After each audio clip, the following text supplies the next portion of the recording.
Good evening, and welcome to the St. Petersburg by Night podcasting network. Tonight, we present to you our Hunter the Reckoning Chronicle. What the hell is that?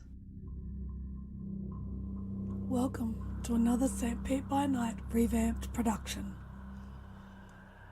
The following is rated for mature audiences and may contain graphic themes that will be distressing to some viewers. As always, we recommend you ensure the safety and well-being of yourself and those around you at all times. Viewer discretion is advised.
Welcome back to another episode of What the Hell Is That?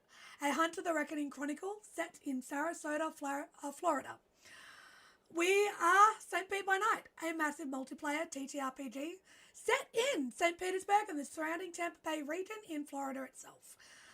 You can find us on all social media, Instagram, TikTok, Discord, Spotify for catching up, YouTube and Twitch, all of which you find us at the hashtag St. Pete by Night.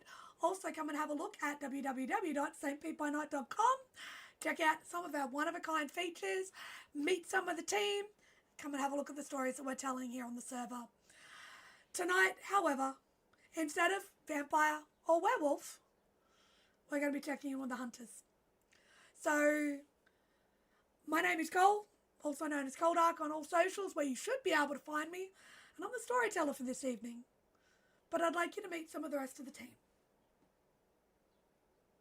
Hi, I'm Sam. You can find me on TikTok at Vampire Kaylee May, and I play Ella Gaines.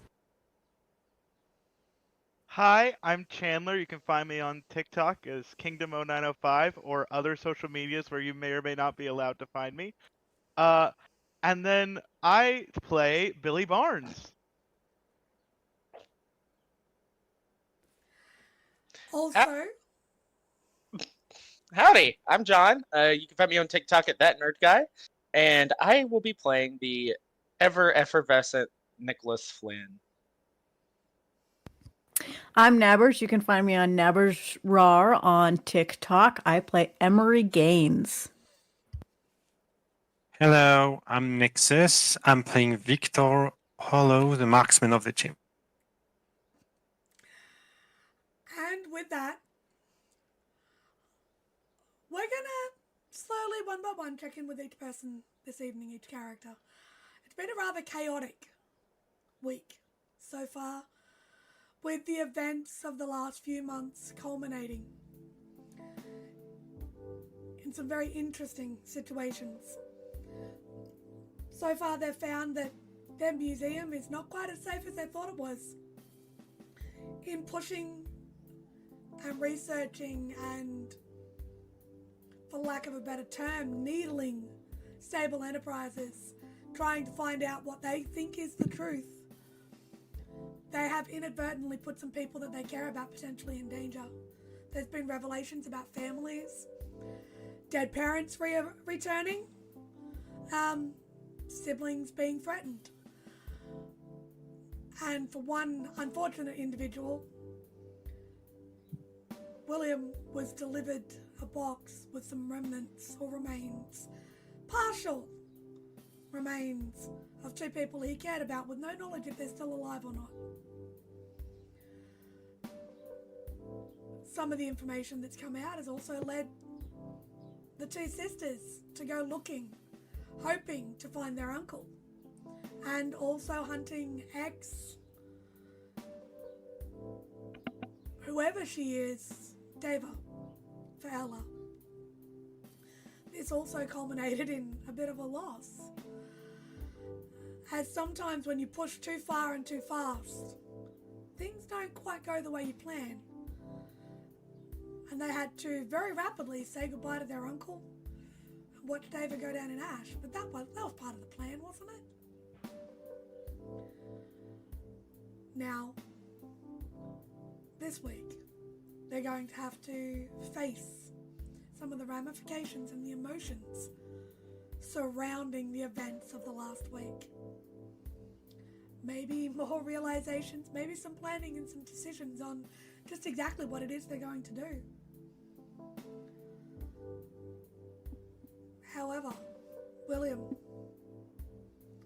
as the individual who has probably pushed the hardest to try and find out the truth about Sable, because of how tight and close it sits for you between your father, Robert, and now Jeff and Alan.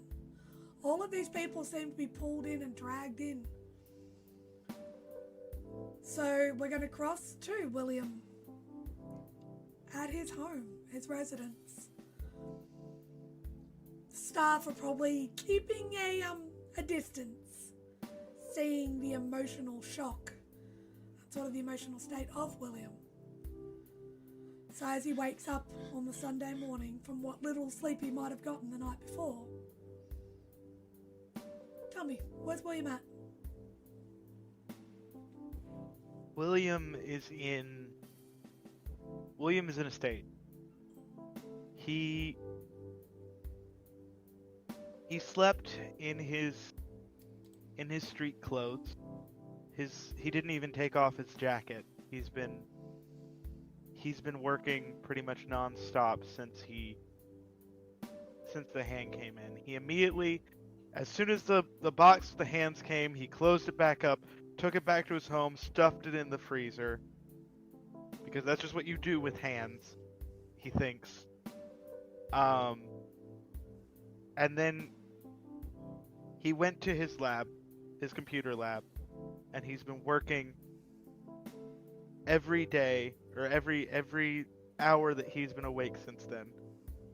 Until last night he passed out at his bed, but because it's been 2 days, I think, so. Thereabouts, last night he passed out on his bed, but the night before that he passed out at his computer. Yeah. The night that it happened. Yeah. So he's been working non-stop trying to figure out some sort of avenue that he can figure out what the hell happened. What the hell was this thing that managed to get past their defenses? What he can do, because right now he feels helpless. Yeah. So this is something that we did talk about off camera as well. And unfortunately, you only got 2 successes on your edge test, I believe, wasn't it? He only got 2 successes on trying to access the cameras. Find some other way to identify who it was. Yeah. Yeah. Accessing the cameras around the museum.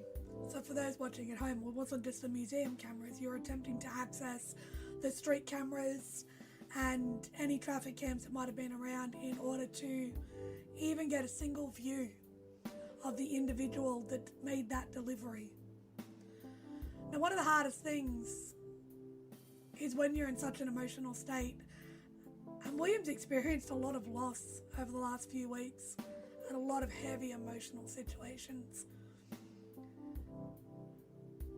After a while, your brain almost starts to operate on autopilot, and it's not always correct. It'll drag you down memory lanes, it'll drag you down situations.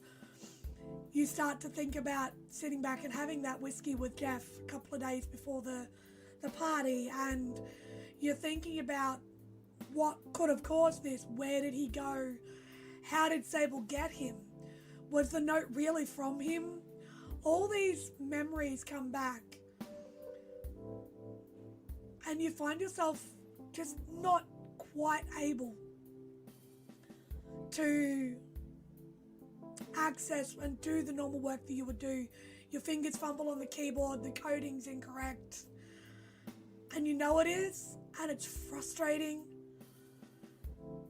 and it just continues to push you over. And after a fair few hours of futile work, you come up with nothing new.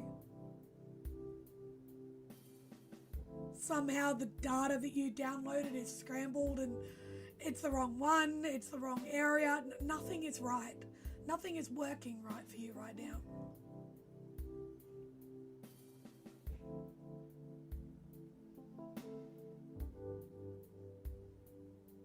You're struggling to find clarity in a world where so many strings are overlapping.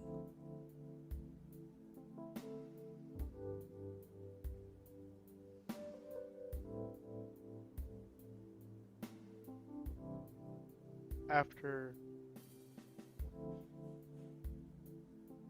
doing this for some time,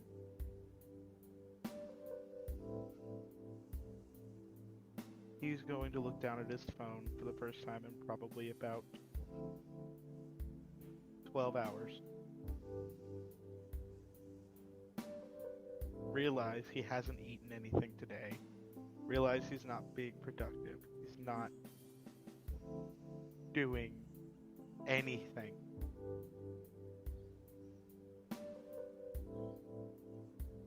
And he's going to make a phone call. Okay. Who is William calling? Nicholas Flynn. So as you pick up the phone, it's probably about 5:30, 6 o'clock in the evening. You know Nick's usually finished at his shop by now.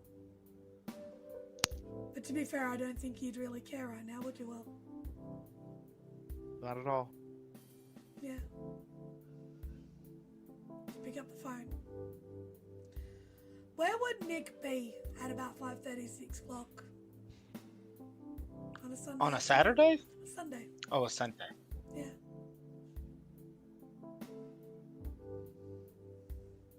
I would imagine he is not in a rush to close, because he has always kept his Sundays as sort of, in a sort of kind of fucked up sense, his holy day.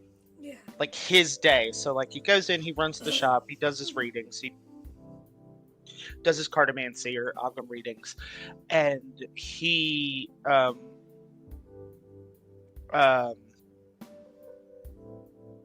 he's just chilling, like, because this is also his personal safe house. Of course. So he's also, with everything that has sort of gone on and the sort of breadth and scope, they probably don't know he turned this place into a safe house yet. No. So he's not in a hurry. And the thing is with doing all of his readings and everything on a Sunday, he now has an employee who can watch the front end of the store. So if he's doing, say, a personal reading out the back for somebody, he doesn't need to worry about interruptions. Right. So because Sarah will manage whoever's out the front for him, and over the past few weeks, as you've been training her up, she's genuinely leaning into the work and enjoying it, and She's grasping elements that sometimes take others a long time, a lot longer. It's almost like she's fallen into somewhere that fits. And that is, quite frankly, a very magical moment indeed. 100%. And Nick is happy about that. And it shows in her work. You see that she is showing the same pride in the store that you would take. Sometimes a little bit more. She's probably a bit more fanatical about cleaning. And I will tell you, you are starting to notice over time, with Nick's sort of base insight, slight tendencies towards perhaps cleaning and almost pushing to an OCD trauma-based level. Considering what she's gone through, that's not a surprise. But it is something to be mindful of for the future. Yeah. I think when Nick kind of picks up on this, because he also got those 2 dots of medicine as well. Yeah. So, I don't know how you're ruling that, but so that coupled with the 2 dots of medicine, he's probably like, okay. And then when he sees that, he probably puts more effort going forward into because he wants her to enjoy this as much as he does, and he doesn't want this to be triggering for her in that way. So he's definitely he notices that. He's like, oh, okay, I see. And then he starts sweeping somewhere a little more fervently. And that's the thing, you guys find a really good groove together.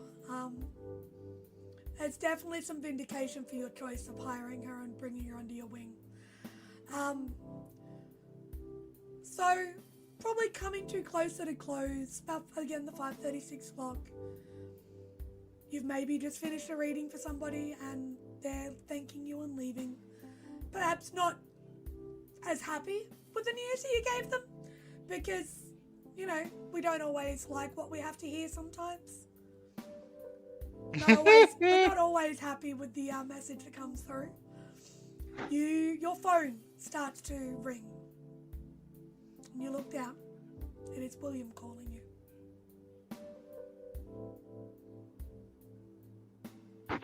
Hello? I wasn't expecting a phone call from you. You okay? No. Okay. Are you home? Yeah. I'm at my home. Would you like me to come over?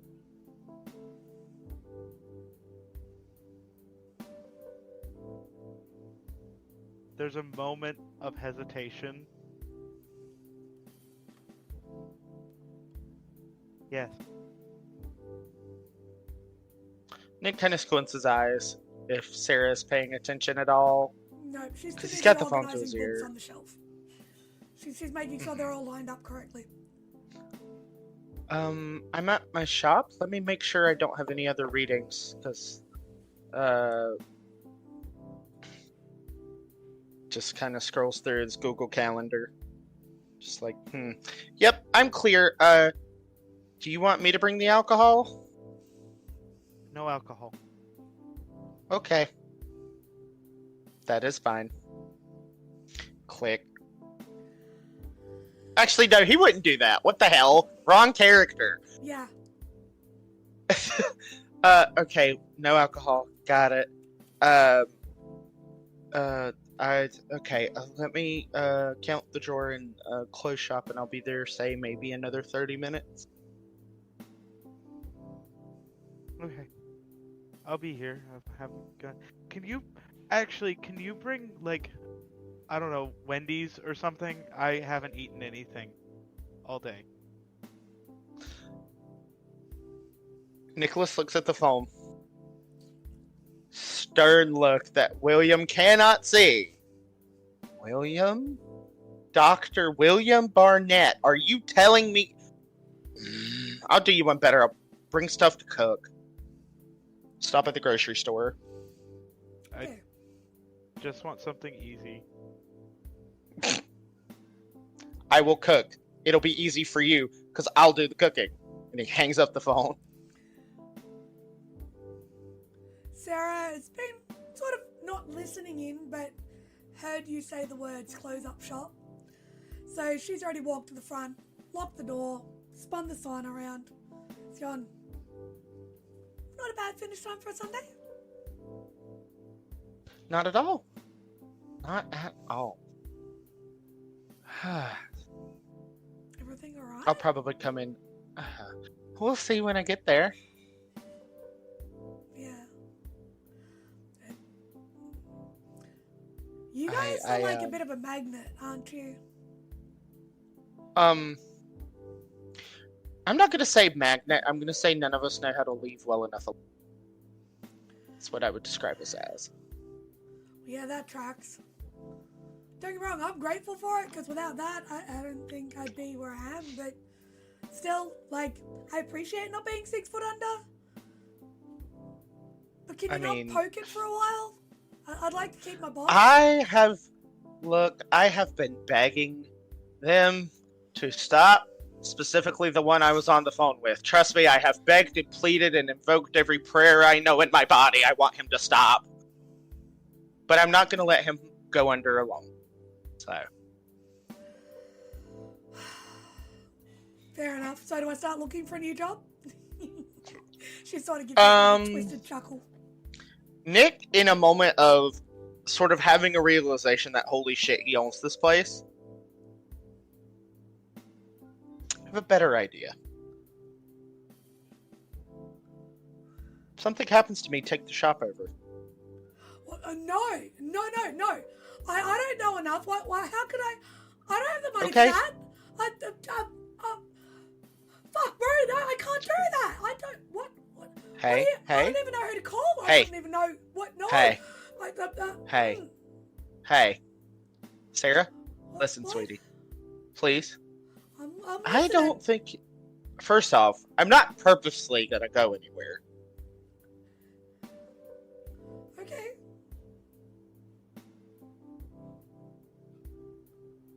I'd like you to give me a wits and insight roll, please. Mm-hmm.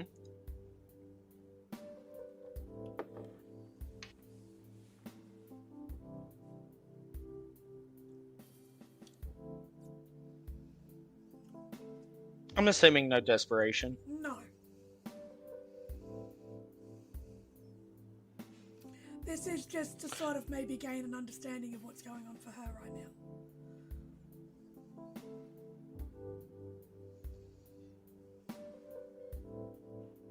Two. Okay, with 2, I mean, you can see that she's panicked about the idea. You can't quite get a read on why. But she does appear genuinely like, what, wait, what, no, the only thing I'll give you for a 2 is she looks like someone who's just been given a job that they don't feel they're qualified for. And yeah, so she's like, you've also got to remember that she knows what happens with the supernatural. So that fear is real. Mm-hmm. And Nick would know that, but Nick also wouldn't. His altruism in this moment is like, I would rather her take the place over and her have something that she can work in. Yeah. Instead of taking that control away from her and just. Because I imagine one of the things, and it hasn't really come up too terribly much, Sarah has had almost like a co-founder. Or there's a word for it in business, but I can't think of it. Co-founder of like the business itself, as far as Nick is concerned. So she's been there since sort of about a week or 2 after it's opened. She's yeah. She's So been around for a while, so she's been working with him and building it up and everything. Right. But yeah. So through that business panic, partner, that's the word. Almost, yeah. But through that sort of panic, she sort of goes, look, you're not allowed to die. That's not allowed to happen. I am forbidding it. You're not allowed to. I'm not qualified for this shit. And I can't lose another friend. I know. And I don't plan on going anywhere, trust me. Yeah. Anyway, I'm gonna go and count the till and get that sorted. I don't want to talk about this anymore. And she sort of just spins and turns and goes starts and just busies herself with doing the final closing stuff. Sort of, you guys can go through closing the store up. Hop in your car. You're gonna go grocery shopping quickly before you head? Mm-hmm. So considering this egghead has not eaten all day, he is going to make a point and he gets fresh greens, some fruit, and to placate him wanting a hamburger, he will buy hamburger meat. Okay. So, not a problem. You're very easily able to get all of the shopping. And you get over to William's place. Pulling in, there have been a few changes since the last time you were here. It appears that instead of just your average normal watchman and staff that William had, someone's actually out, probably leaning on the front, against the front door, keeping an eye out. William would have let someone know. And they sort of see you coming, check who it is, give a nod,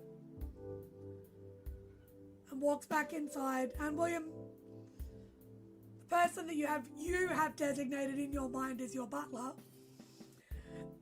comes in like, Mr. Flynn's here, Doctor.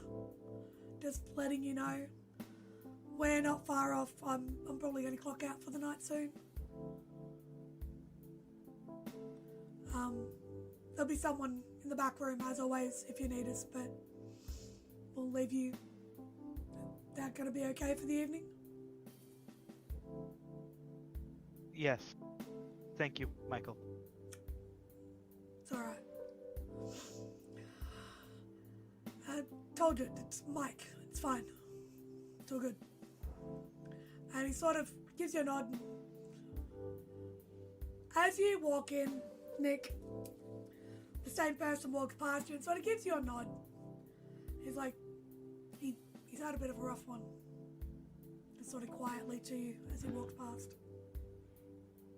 He nods, knowing some of it, not the full, not what's about to fucking probably happen, but he knows because they're all in the same shit sandwich together. So, he walks in, he sets the groceries down, and without missing a beat, Nick goes into like this parental figure cooking dinner for a child. That's a different chronicle. But anyway, so William, Nick walks in almost with an air of not control, but confidence. Walks in, sort of gives you a look as he goes past, and just heads for the kitchen. Are you going to follow him down and have a chat to him? He will. He's gonna follow him down to the kitchen. He's gonna make eye contact with Nick L. Black, his chef, and be like, "It's fine. He does this. I don't get it either." Your chef had already cleaned up the kitchen for the day because he recognized you weren't going to eat anything anyway. And he looks at Nick as he walks in. He goes, "Good luck. I didn't have any." As he sort of heads out. And you can tell it's sort of the time of day when most of the staff heads out for the day. Or they leave, especially on a Sunday. So, from one Nick to another, there's a nod and a recognition. Mm-hmm. Take care of my kitchen, so to speak, as they leave. I'm okay in the kitchen. I'll make sure I leave it how I found it, chef. And he... And as you start to prepare the meal, the scene is yours. So, Nick is actually only cooking hamburgers for William. Nick wanted a salad, so that's what the fruit and the salad's for. Because Nick has been on a diet this entire time. And has been working to be a healthier middle-aged man. Yes. I think that Steve's been very helpful with as well. Mm-hmm. Oh, that's something else he would do when he got there, because he was so preoccupied hearing William in a state. Because normally Sundays are him and Steve time. He's like, "Hey, a friend of mine's having a rough time. Sorry I didn't text you sooner. I'm going to cook him dinner. work colleague, and he's having a rough go of it, breakup or something. Sin. You just get it. All right. Be safe, love. Talk soon. That'll be all you get back. See you soon, darling. Sends a heart emoji. So, William, why did you call Nick here this evening?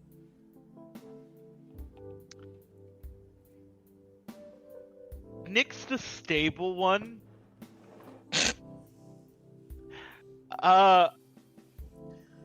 William doesn't know what to do. William feels lost. He feels panicked. They're both middle-aged, but Nick is a little bit more middle-aged than William.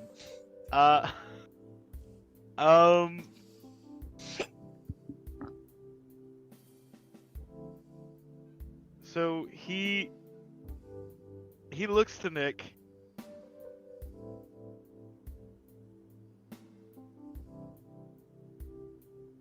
Open the freezer.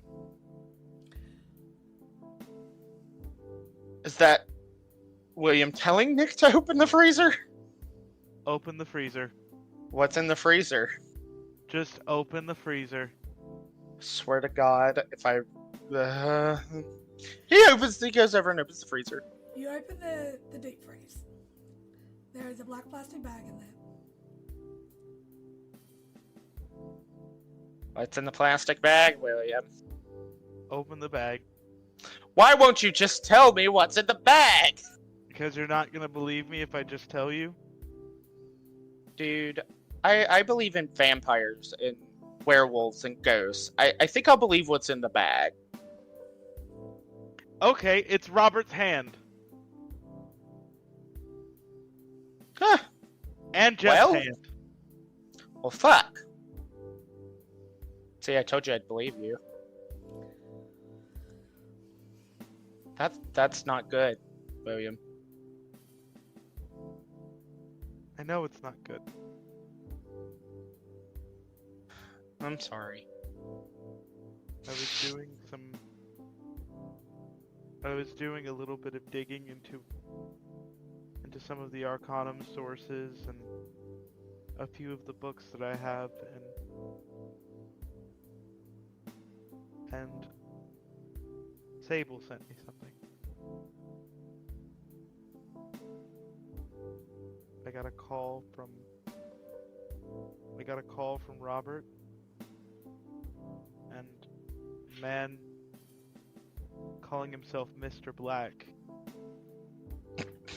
That's original. Well, it's not like I picked it, now did I? I know, but no imagination with these lot, apparently. Well, considering what I found out, I don't know if they really have imaginations anymore.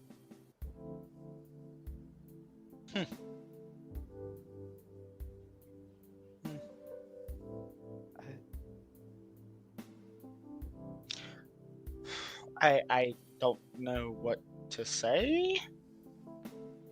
The Arcanum won't touch them.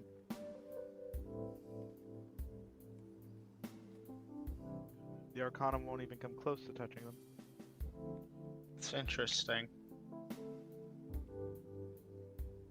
They didn't start as Sable Enterprises as we know it today.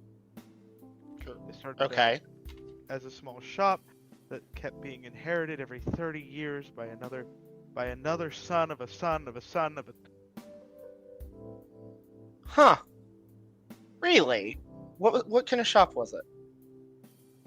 I believe it started out as like a forge, and then A forge? and like a general shop, and then it looks like they kept buying properties bit after bit until it became one massive... As what I believe was kind of a big thing in the Industrial Revolution period in the 1900s, right? Yes, that's exactly. But William, would you happen to have a lab to do some weapons analysis? Because I found a very interesting blade while scuba diving the other day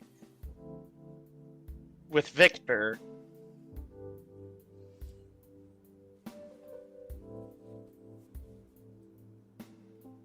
A lab for what analysis? Weapon, metal analysis. Like, I don't know. I don't do the science shit. That's your job. I mean, I don't have a full lab. That's the fucking museum. I mean, I Yeah, have. well, like, we're not going back there. Not anytime soon. Anyway, I mean, I could maybe run some small tests. I mean, I keep some materials here. Not anything like I don't have any like you know any like major chemical stores. Like we keep all that stuff there because those could explode, and I like having a home. William, you have your grab bag, your go bag that we've always discussed that has vials, sterile bags, gloves, all of that sort of stuff. Basic strip tests for alkaline, things like that. Basic testing. I would say, considering events, you would have probably drug tests for like evidence of certain drugs, considering what you guys dealt with Frankie. But you don't really have anything to test metal, per se. It's not something you've come across, you've had to carry. You can collect it and store it quite efficiently. But testing it, not at the house. Because that's one thing your father always taught you, is keeping work and home life separate is important. William's dad said, have a good work life, home work balance. Mm-hmm. Well, Nick is, anyway, while he's kind of prepping everything, going to stop. And he's actually going to go out to his car because he left it in his glove box because he didn't bring it in. Of course. He's going to bring it in, show it to William, and point out the specific part of the blade that had the differing metal. Like it looked like what I would assume, and I don't know if Nick would be smart enough to know this, but it's like forged with two different metals. It looks like someone's dipped it in something. Very crudely. So, William, if you actually wanted to look at it from any serious viewpoint, it would be an intelligence science. Well, that's not a bad pool for Elmo.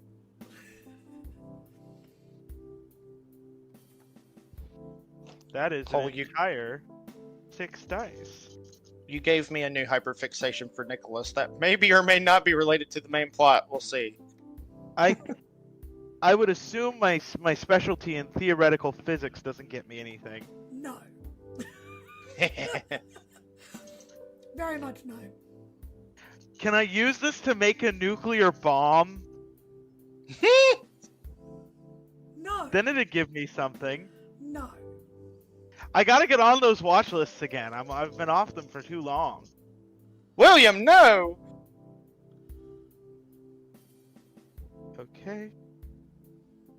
That's 4. I'm gonna spend a willpower to reroll because I'm crit fishing.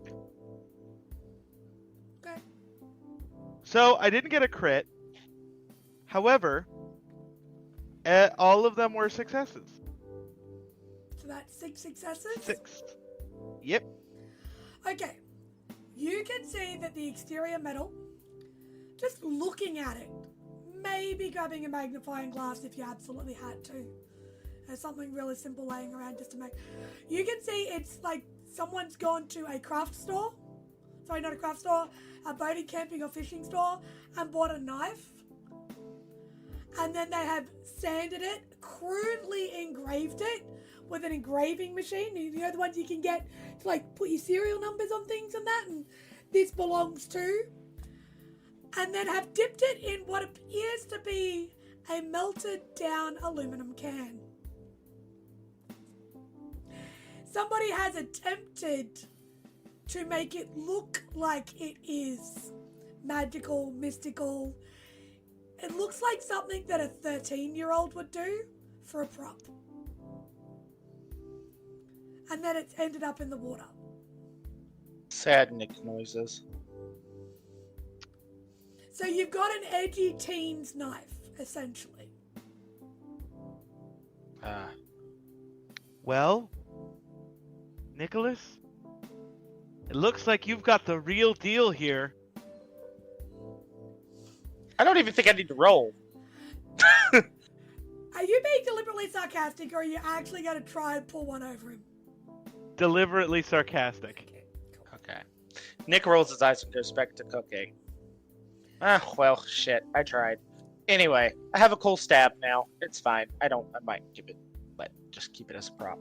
I mean, around the depending on who you stab with it, the aluminum might cause some level of aluminum poison. I don't know. Maybe. Aluminum poisoning is a thing? Not really, but kind of. Oh, okay. I mean, anyway, if you're already back to stabbing someone, they should just hopefully die from the stabbing. So. I mean, that is true.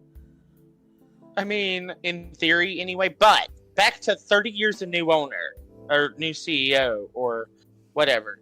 So it started as a forge. So it's a weaponsmith. It's a smithy, I think, is the term that people use. Dare I call it a forgery? Anyway, where was the original office located?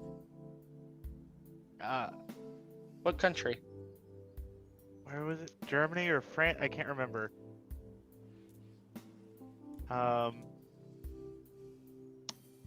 Can't remember. I think it was France. I think it was France. Judging by Cole's look, it definitely wasn't France.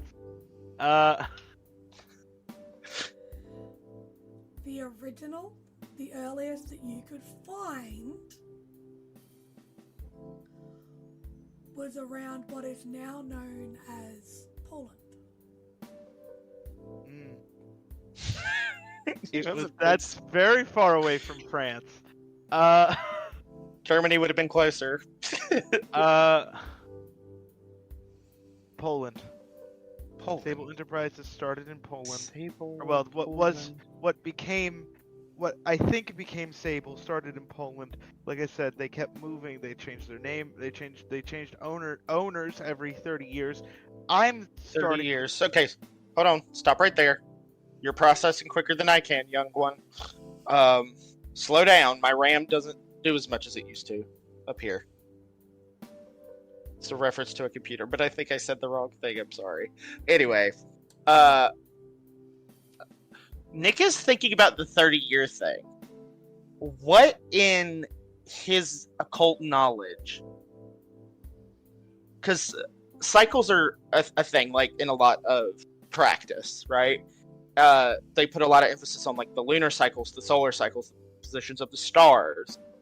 So he's thinking about that and what does he know about probably even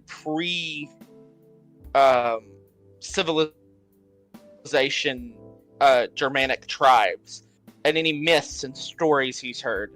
And as he's doing this, he's going to empower his artifact. Intelligence occult, please give me your edge test for your empower. Okay, so it's please. difficulty 4. Yeah, difficulty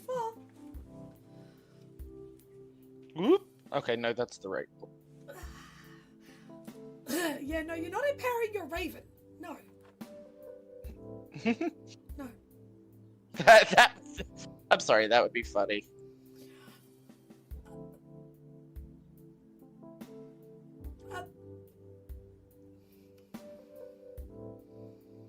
We here at St. By Night do not endorse plugging your raven in to empower it. Just saying. 5 successes. With 5 successes, your artifact is successfully empowered, which means you now have +3 dice, 3 additional dice to roll for your intelligence and occult roll, please.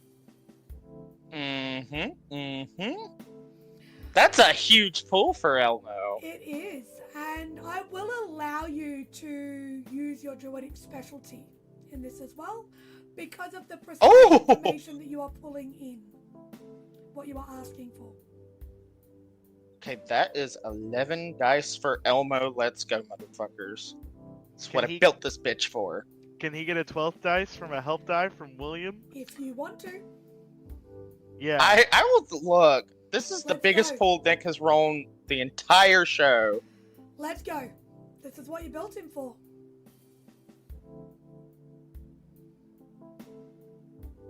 I'll always enable John to roll more dice. I'm aware. I'm spending no willpower. Fuck that. That was more than half, but boy, am I a greedy bitch, and I got a 10 in there.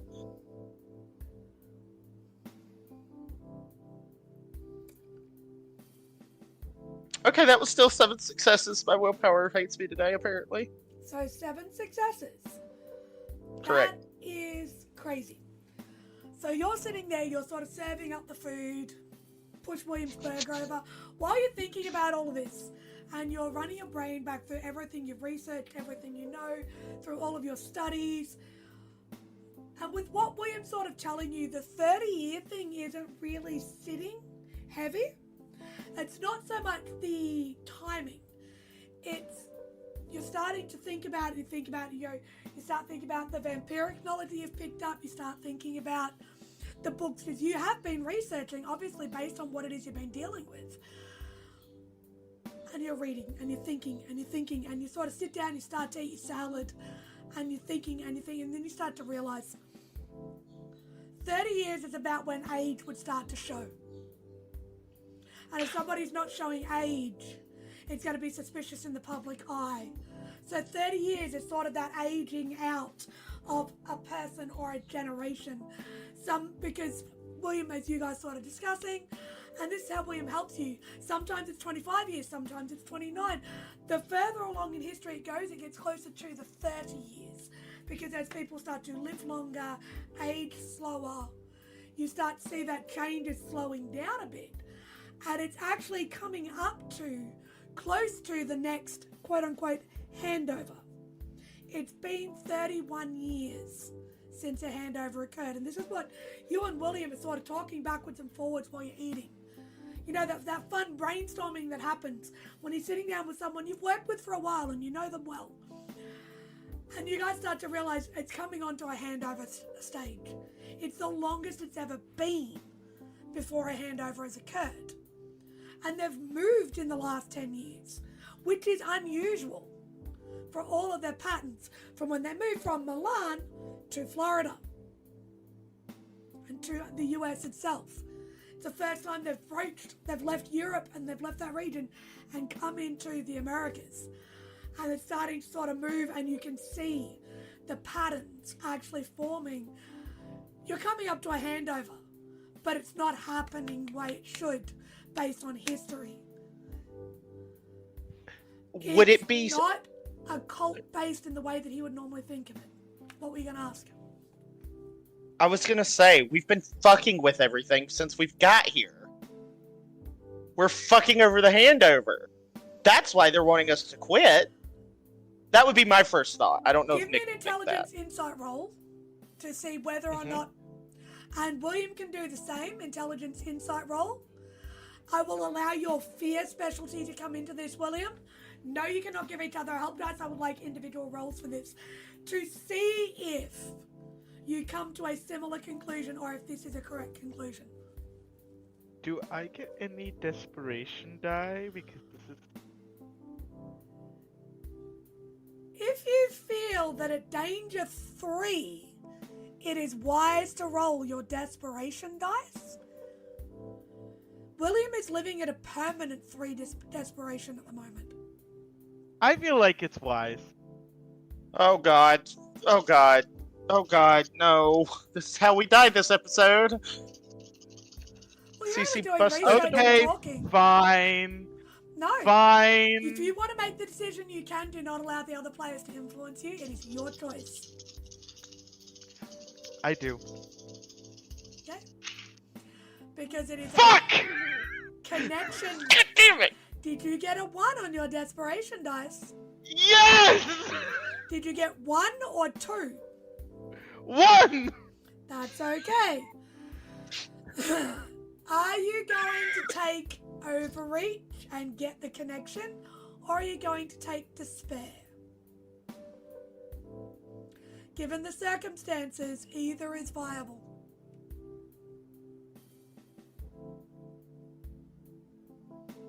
Fuck it!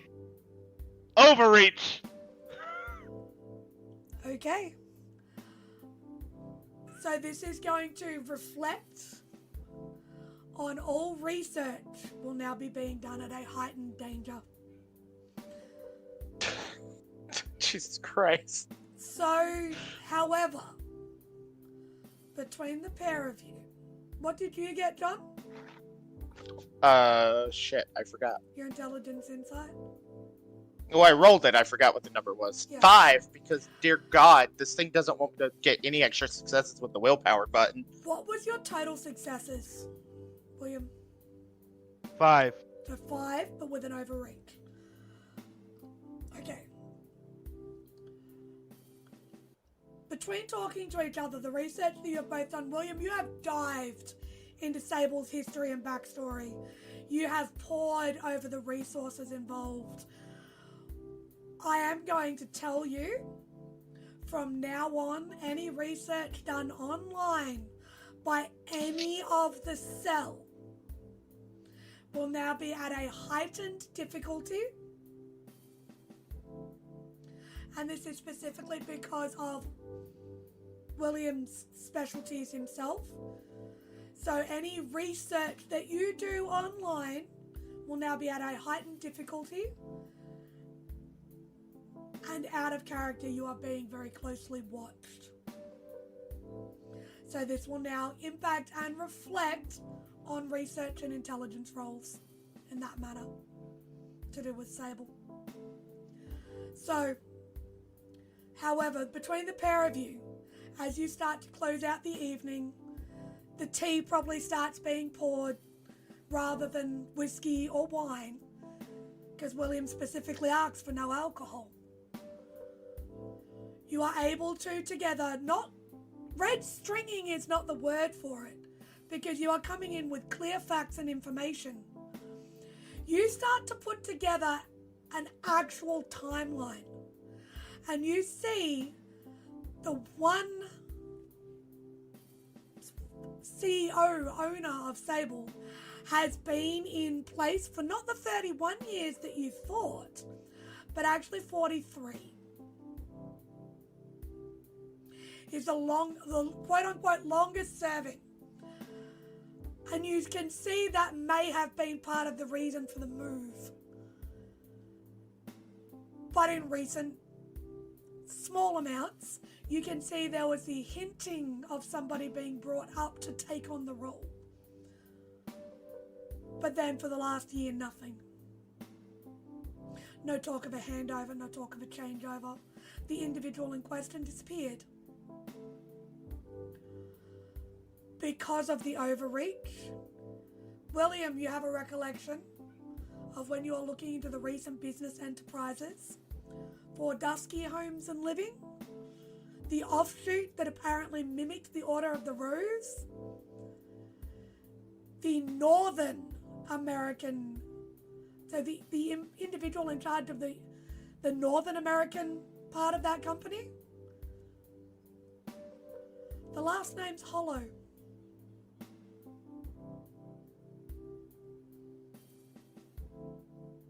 First name doesn't matter. You see the photo and it's a resemblance to Victor.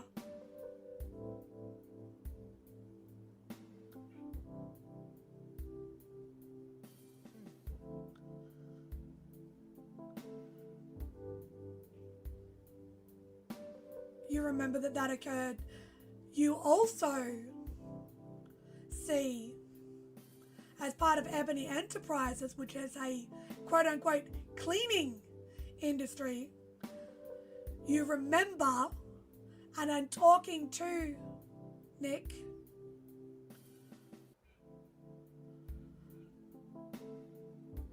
you can have the conversation and ask him, hold on, don't you have a friend who does like clean up, quote unquote clean up?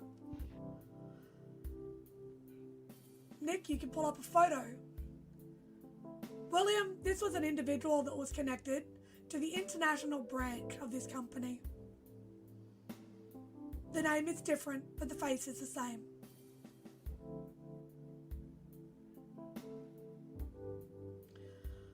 There are more connections than you realize with all of this. You spend the remainder of the evening slowly putting these connections together and realizing that all of you have been dragged in some way or another as connections to current employees.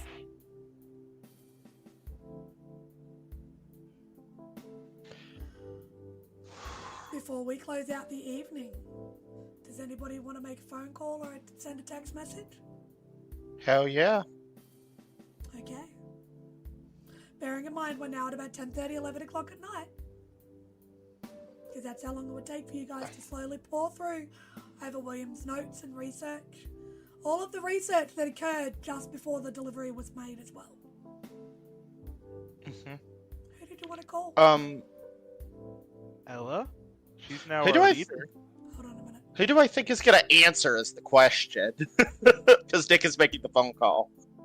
At 11:30 at night. Yeah.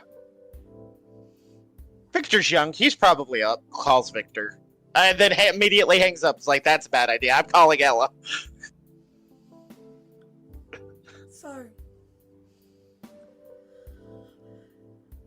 we are going to cross to Ella.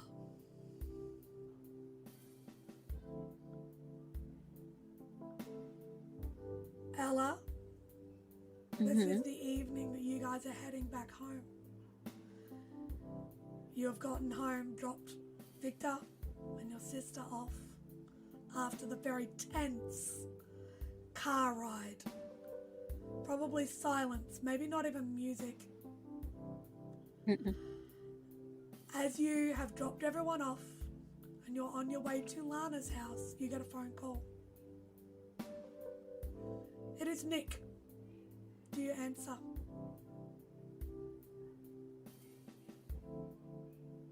She will. And she'll just say, what?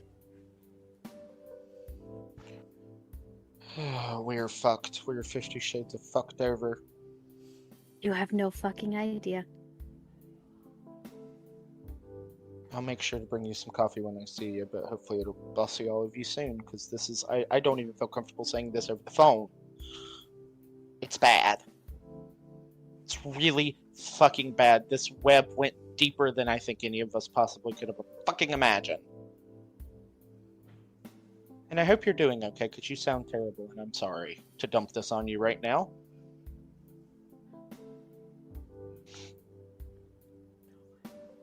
Ryan's dead. Your uncle? Mm-hmm. What the fuck? Nick is about to throw his phone, because this is getting out of hand. No pun intended. Are you shitting me? What the hell happened? At this point, the phone's on speaker. Yeah. Just click. So Throws it on the fucking table. much. And you can tell she's crying right now.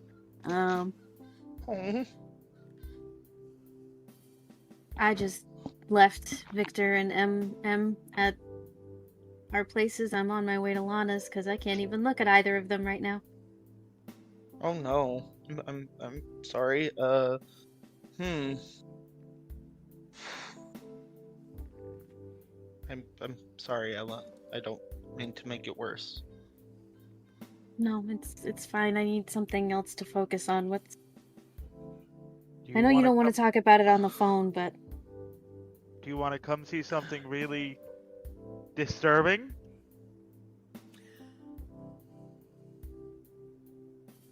Would it be more disturbing than watching my uncle get blown up on a boat?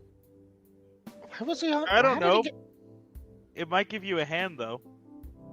At processing William! trauma. William! Not the time! Dude!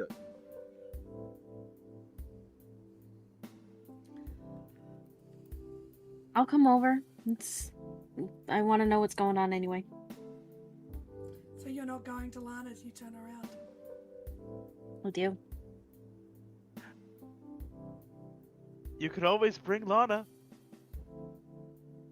Not... Honestly, that might be a smart idea if you really wanted to. Why? Strength in numbers. And it'll make sense when you and the hand joke will also make sense. But yeah, I honestly, we will see each other soon. I would go stay with Lana. Honestly, I think that might be a better course of action, and I'll make sure to have everything more organized on our notes. Hmm. Hmm.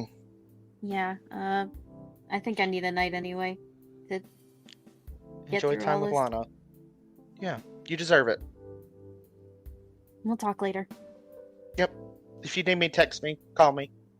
After what I just learned, I'll probably be up all night anyway. Okay.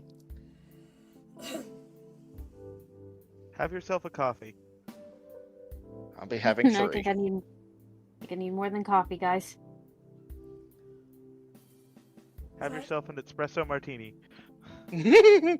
Don't give her the 4 Loko treatment. That's terrible, William. Jesus, you're full of bad ideas tonight. So as they hang up the phone, do you turn around and go to Williams or to where you think they might be, or do you continue to Lana's?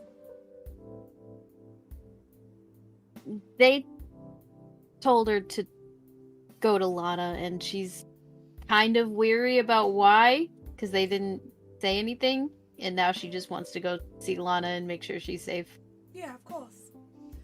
So you pull up, considering how late it is, and probably didn't message or call Lana to let her know. The lights are out. Nope. But you know where the spare key is. Mm-hmm. So, are you going to make noise as you walk in, or are you just going to grab the spare key and head on in?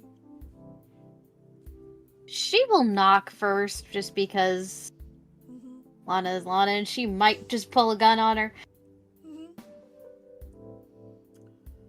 You hear a sleepy, "Who is it?" It's me. Can I come in? The fuck, I've got you shit. Of course. And she opens the door wearing an oversized t-shirt and a pair of socks, and she's like, "Well, what are you doing here? Come in." She sees your Rough tears, night. and she sees your tear-stained face, and your puffy eyes, and just the general exhaustion on your body. And she just pulls you in. And she spends the evening, or what's remainder of the evening, she gets you through a shower, and almost does for you what you once did for her. As you are able to break enough to get some emotional release from the situation. She makes sure that you eat because she knows you probably won't. There. And doesn't push. She accepts your answers. She lets you sleep in the next morning as late as you need to. And you are, as you wake up, it's a Monday morning. She's not there, but there is fresh coffee in the pot, breakfast in the microwave, and just a note that says, "I had to go in and chase a case. The house is yours. Be comfortable. Please eat." And then at the bottom of the note, "P.S. I love you, you know."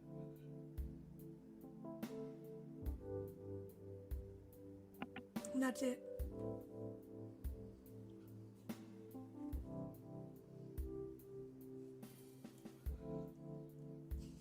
Ella will text Lana. Thank you for everything, and I love you too. Just get a smiley face back, and then a winky face. That's it. She usually only responds in emojis when she's at work, because she can, respond quickly. Mm-hmm. So you have the morning to spend. It's a lot of emotions, a lot of memories. Can you make me a composure resolve roll, please?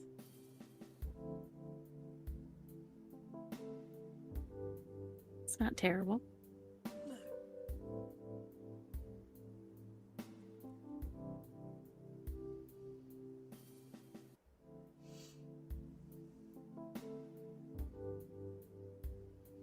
that fucking roll is.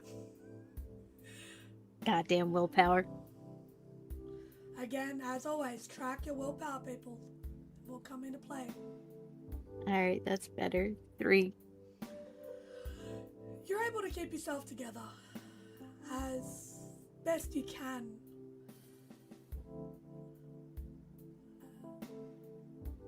As the morning is full of memories of your uncle. Him teaching you how to shoot, playing with you, putting you up on his shoulders when you were young, walking around with you. There's still a lot of memories that aren't there. There's a couple of memories where you almost remember that there was another kid there, but you're like, it doesn't stick. It couldn't be that important, could it? It goes back to memories of your uncle and your dad and your mum when you were a lot younger. And Emory being as young as she was in comparison to you, of course.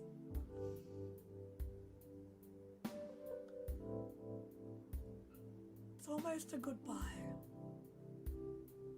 You didn't get to say a goodbye, so grief is hard.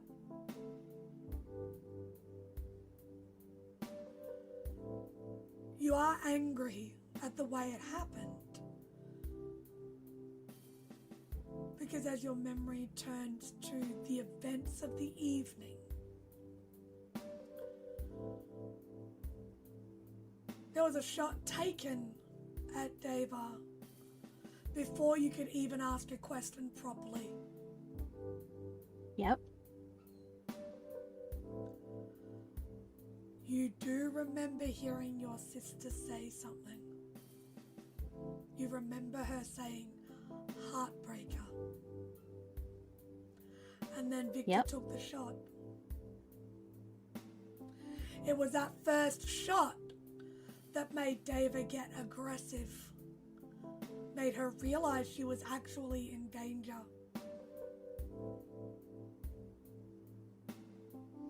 Made her realize that you weren't just there to talk as family. Possibly awakened what caused her to grab you and pull you in. Her actions were that of someone who was threatened, trying to protect herself from any further harm. Mm-hmm. Still that of a predator, but where is Ella's head at? Realizing all of this, knowing that even though Emory stayed back to try to help Brian, you still lost your uncle as well. She is so angry because they really didn't give her a chance to do what she does best, and that's what the whole plan was supposed to be. Mm-hmm. And Emory pulled an Emory and took things into her own hands and had her own plan and just took it over.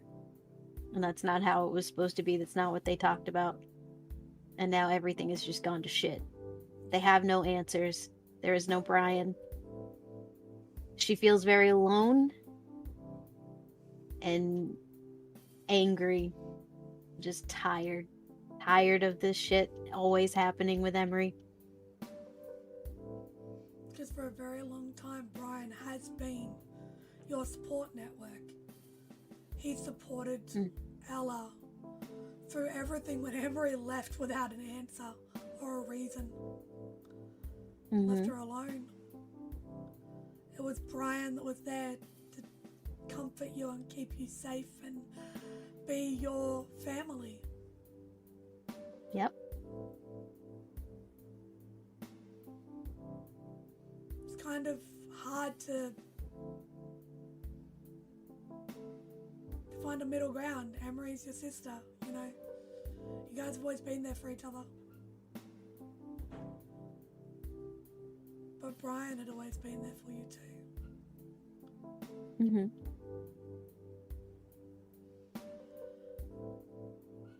I have a question of Emory.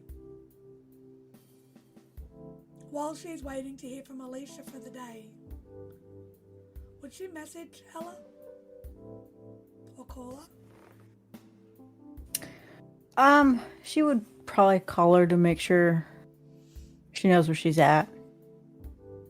You won't get an answer. Rude. So as you ignore the call from your sister, taking the day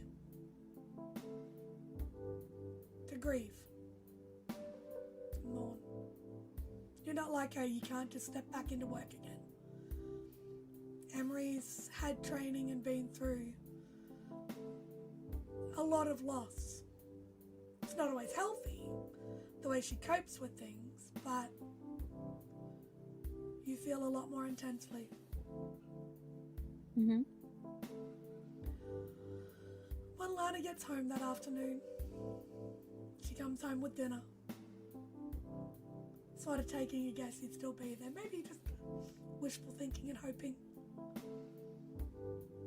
When you're able to spend a calm, quiet evening connecting with her. And just maybe forgetting for the evening a little bit. As Ella settles into the second night, having her family yet again ripped in two, we're going to cross to Victor. Now the morning after, very early in the morning, after the tense car ride back, Victor, you wake up early, as you always do, with a mission in mind. What is that? He's going to take his undercover outfit with everything covered his face.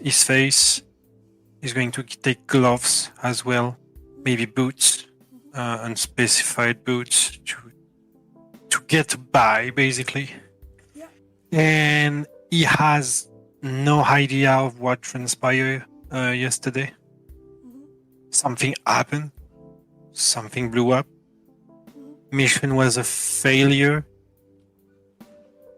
He has really no clue. I mean, she has been taken down, so that's a bonus. Yeah. But something happened and he's not sure. But he's sure of one thing. Sable is going to go for our asses, and we don't want the police on us. Yep. So he's going to get back to the scene. Yep. And do a little bit of cleanup. Yes. So being the only individual that has actually mentioned going back, in his knowledge, to clean up what is left, or what might have been left behind, by the three of you, jump in your car, drive the hour or so north. Takes about an hour and a half. He's going to take a detour just to be sure he's not followed. Everything is going smooth. Give me a wits and awareness roll, please. Of course.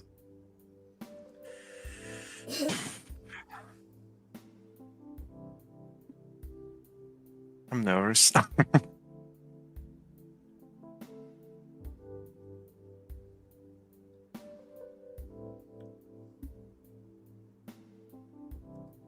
That's a 4 successes. 4 successes. Whilst you are driving, doing the evasive maneuvers that you are aware of how to handle, you do not notice anyone driving behind you. You don't notice anyone following you. You do your normal check over the car and everything seems good. Everything seems clear. No mic, no... Nope. Yeah. You don't notice anything. It's kind of a nice change. Considering everything Yeah. you've been dealing with lately, it's just nice to know that you can start this out right and good. And he's really glad to think about that because yesterday we actually he actually found out Ella has been tapped for a long time in her car. Yep. So he's just really fucking grateful to be as aware as he can be Of course. and in a good mindset Yes.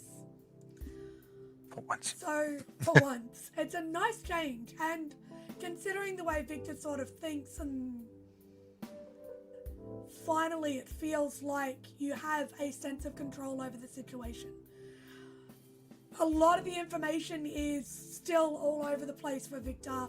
He doesn't have the answers he was hoping for, but this is a mission he can focus on. You know how to clean up after yourself. You know how to go in and make sure that all trace was removed. Because you did a lot the night before, but you know that there is always a chance you missed something. So this is within his realm. This is within his scope. This he can do. So as you get closer to the marina, as you get closer to the marina, do you park at the marina or are you parking away and coming in? Yeah, wait. I'm not taking any chances. Yep. Just far enough to not be like in the proximity of everything going on the marina, and close enough to actually get by to the car. Yep. And to maybe run if someone actually sees me. Basically. Yeah. So as you approach, I mean, you know not to wear a full balaclava or anything ridiculous heading closer to this. But as you get out of your car and start to approach the marina, I would like you please to give me... Are you going to approach stealthily or are you going to approach sort of trying to be a casual onlooker? How are you going about this? That's with his outfit is actually he can be a jogger with just a face mask and stuff like that. So he's going to try to blend in. Okay, I'd like a manipulation subterfuge from you, please. That's my forte.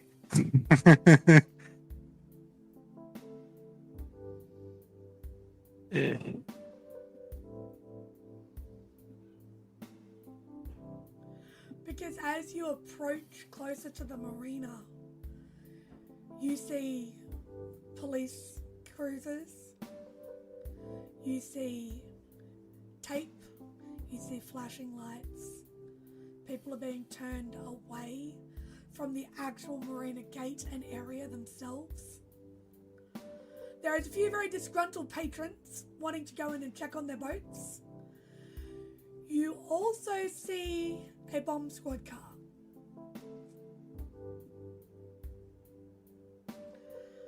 Okay. And one black unmarked vehicle.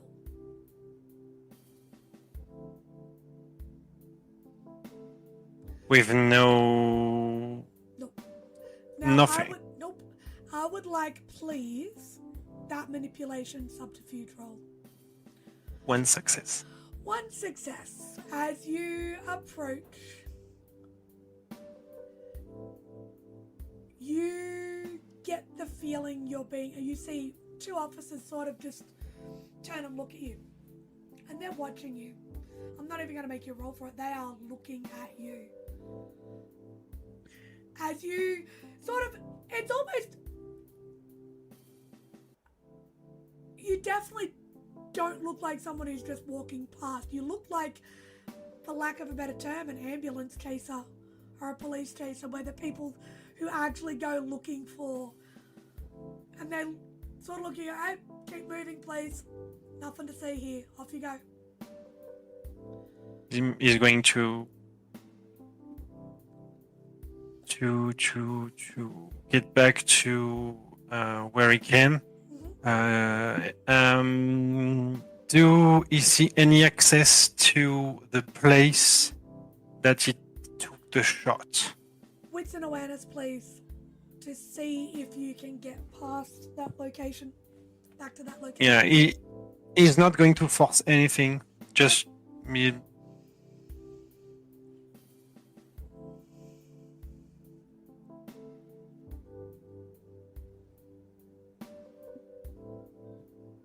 That's a 6 successes with a crit. Okay, on 6 successes with a crit, you can see a way that you can get up to the higher ground location that you were there. You can see that is not really within their realm. It's not what they're looking at. They're looking closer to the marina itself. Where you took the shot from was further back. Yes, but you can also see those 2 officers. One of them sort of turned around and is ignoring you. The other one has made a call through a radio and is looking at you.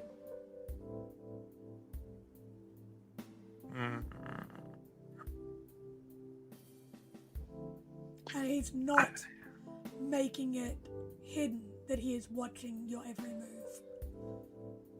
Then he sees me going up into that place. If he just you walk into the building, yeah. Unless you'd like to make another Dex and stealth roll. To hide where you are going. Yeah, I'm going to try it. Yeah. Okay.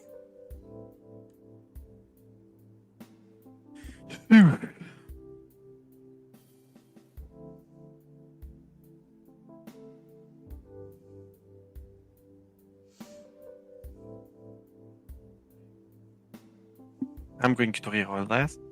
Keep an eye on your willpower, remember? Make sure you track your expenditure. Because if you get to 0 willpower to spend, it makes a lot of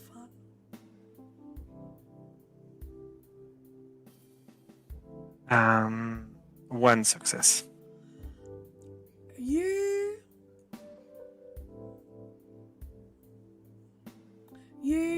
make your way to the back of the building. Enter in through the door. You feel relatively confident that no one's noticed you. You can't really tell that at this point in time. You're too focused on the mission at hand. So you head up the stairs and you get up to the location that you took the shot from the night before. Now you are going to be looking around that location for evidence. Yeah. Right, give me one last wits and awareness roll, please.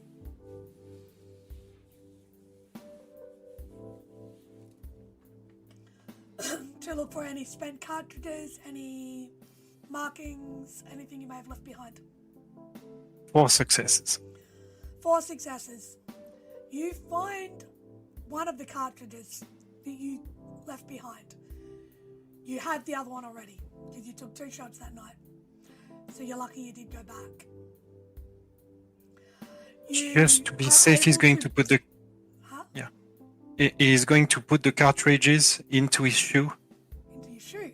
Just to be sure if he's, arrested because he saw the policeman watching at him. Mm-hmm. He has nothing on him.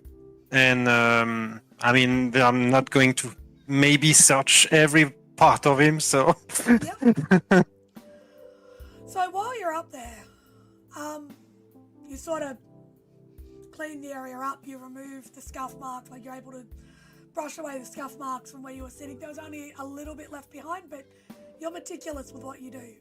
So ensuring that it's all removed is actually very important, and you're aware of that. As you start sort of moving to head back towards the tower itself to head down, you hear a noise behind you. I'm going to give you two choices right now. You can stand and face who it is that might be coming up the stairs, or you can hide. Because there is a position that you could hide in from where you are.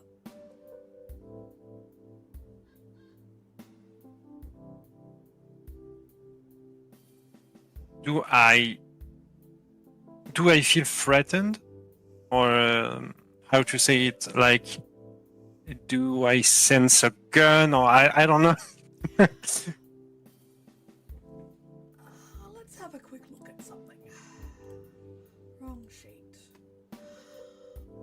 question I have to ask of you is, do you have detection on your artifact? Yep.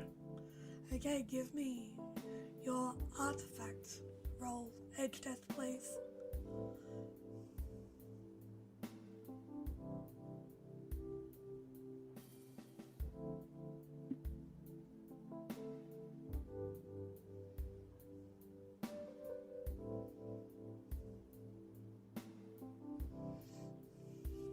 Come on.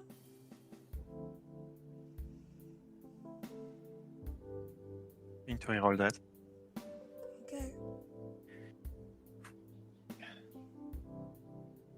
You need 4 successes. 4 successes. On the dot. Right.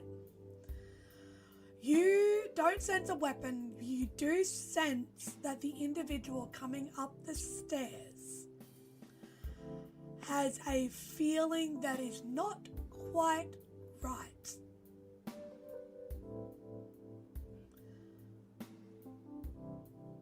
Since you've been playing around with the lens and everything, you've started to feel almost, it's like the hairs on the back of your neck stand up. You've felt it a couple times before, but this is the strongest. And everything, it's like, this doesn't feel right. But I'm going to give you this because of your knowledge. There are a lot of witnesses right now. Potential witnesses. If you were to fight someone at an aerial position. So, will you hide or will you face them?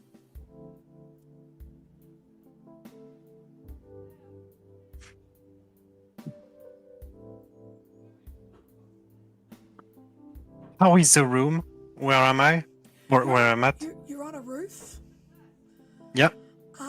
And there is what appears to be a whole of like boxes and things like that. There is a you know, there's little lockbox sheds sort of thing. Like it must be like a electricity panel or something. You could duck in there and hide. There are places that you could hide without any stress. First thing first is going to, just in case, take. You are running out of time. Yeah, he's going just to get his knife close to him, and is going to. Can he try to blend in with the boxes and stuff by, like, how to say? He's going to try to hide. Just under the boxes and all of the stuff like that. Yep. Just with the knife close to his heart. Yep. And just not moving, trying to stay with a lot of composure, just to stay perfectly still. So generally I would ask for a Dex and Stealth roll from you. I'm going to allow this to be a survival roll, because that is more of a specialty, and considering what Victor has done and the aerial sniping and the combat sniping he has done, survival does play into this. So please give me a Dex and survival check.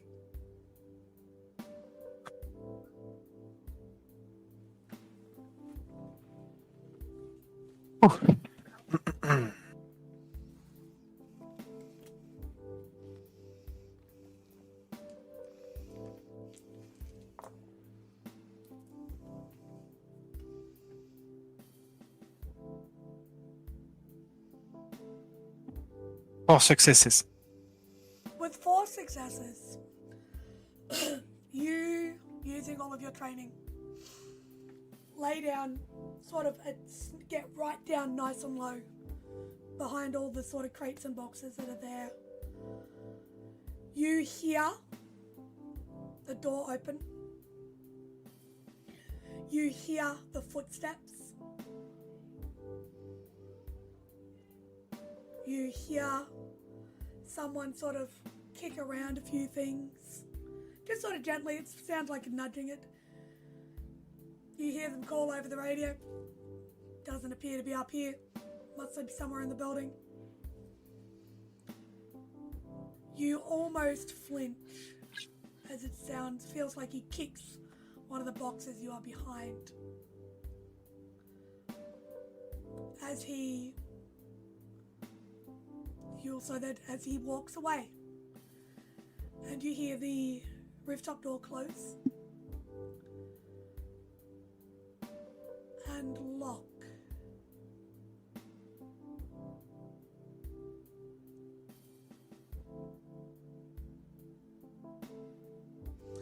Essentially, leaving you stuck on the roof of this building.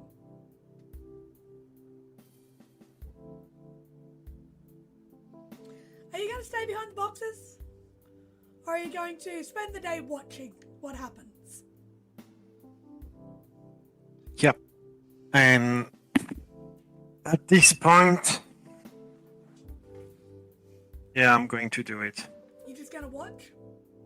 I'm going to watch everything, all the venue with the scope of the rifle. Is going to try to cover him a bit, just to not actually blinding anyone on the other side, just to be sure. Yeah.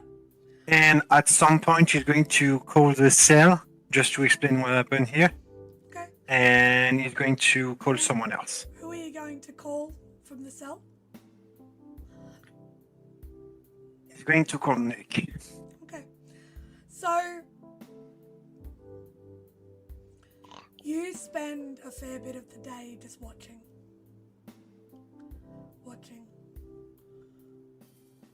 About 3:30, 4 o'clock in the afternoon, on a Monday afternoon, you can give Nick a call. Before that, do I see anyone strange with the black car unmarked and its occupant? It appears to be... there is one give me a wits and awareness that's going to cover the whole day. Cover you for the whole day of observing. Do I get a thing with detection? Are you using detection on your artifact to get the feeling of them? Or are you observing the day? Which one is it?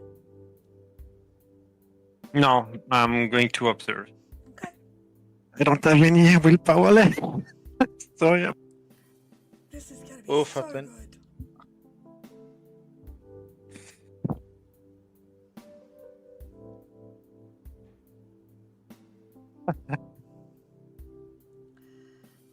Yeah. What? 2. 2 successes. So the individual you see coming and going from that car appears to be about 5'8", 5'9", short back and sides cut, light brown, young-ish face, moves with a military sense of purpose that you recognise. Okay, I'm going to note that. And comes and goes. At about 1:30 in the afternoon, he leaves. And at about 3:30, 4 o'clock in the afternoon, you give Nick a call.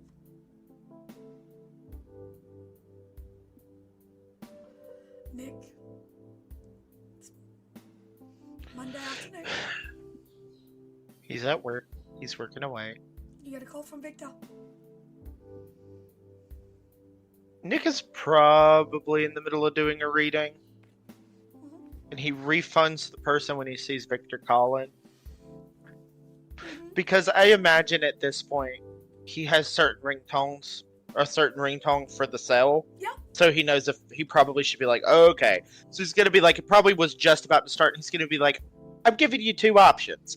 Either you take, I give you a refund and we do this a different time, or you wait maybe about 45 minutes. I gotta take this call. The customer seems very confused. I'll take the refund, I suppose. I'll reschedule.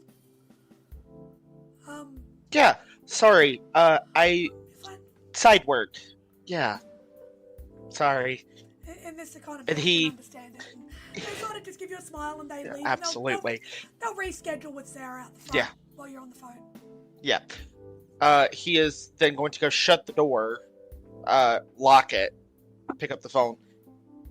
Hi, you okay? Yeah, I'm fine actually. I'm just going to look on this roof, chilling, like they say. Okay, I'm at work. So I hope Yeah. this wasn't a pleasure call, Victor. No, actually, I kind of need help. Some things happen. Yeah, no, it's good. Everything is good. I don't The believe thing- you. I get it. Oh, Ella talk to you, right? Yeah, I talked with Ella, and me and William have things to talk to y'all about. I don't like the fact that you're calling me in the middle of the afternoon, Victor, and you're not at work. What's wrong? I need help.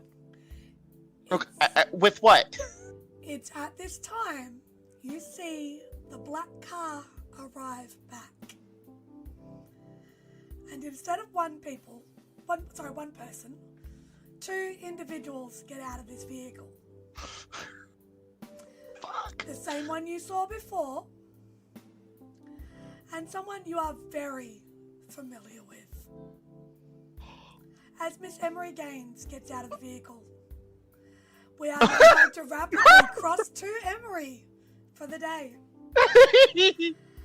Now, Emory, you had been sitting around waiting for a phone call from Alicia to check in on how her interview went. And at about 12:30, 1 o'clock, after you've spent a night without your sister in the house, keeping yourself busy for the morning, made a phone call to your Monster X contact, asking for work, and he puts you in touch with... He lets you know about the job up at the marina that needs to be investigated. And as we've discussed, you see it as a clear way to go back and possibly hide up and cover up anything that you need to. He lets you know he'll pick you up at about 2 o'clock in the afternoon to take you to the job site with him. At about 1, while you're getting ready to leave,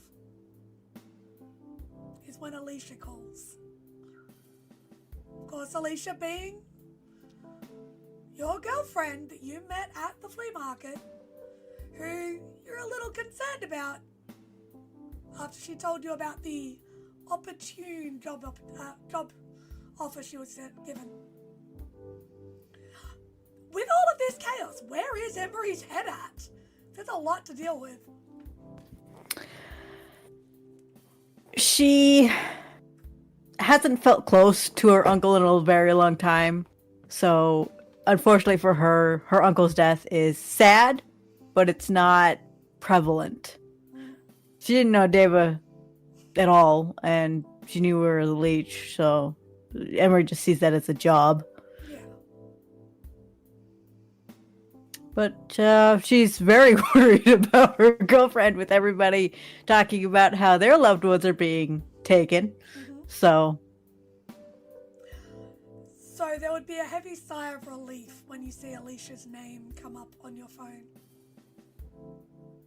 Especially considering your sister didn't answer, but she's kind of mad at you, so you can understand that. Do you answer the call from Alicia? absolutely. She... Hey, you said to call after the interview. Yeah, how'd it go? Pretty good. I don't know if I got the job, though. There was 2 other applicants that were interviewing on the same day. And to be honest, the other 2 seem a lot better qualified than me. I mean, don't get me wrong, it'd be good. I think the money would be amazing. I just don't know if I'm cut out for it, you know? Turns out it's on a cruise line as well, so I mean, I'm not real sure about going away for a long time. I thought it was just going to be private companies and that, but no, it's a cruise line job. That's interesting. Well, I mean, I can always put in a good word with Lana if you want to do some administrative work.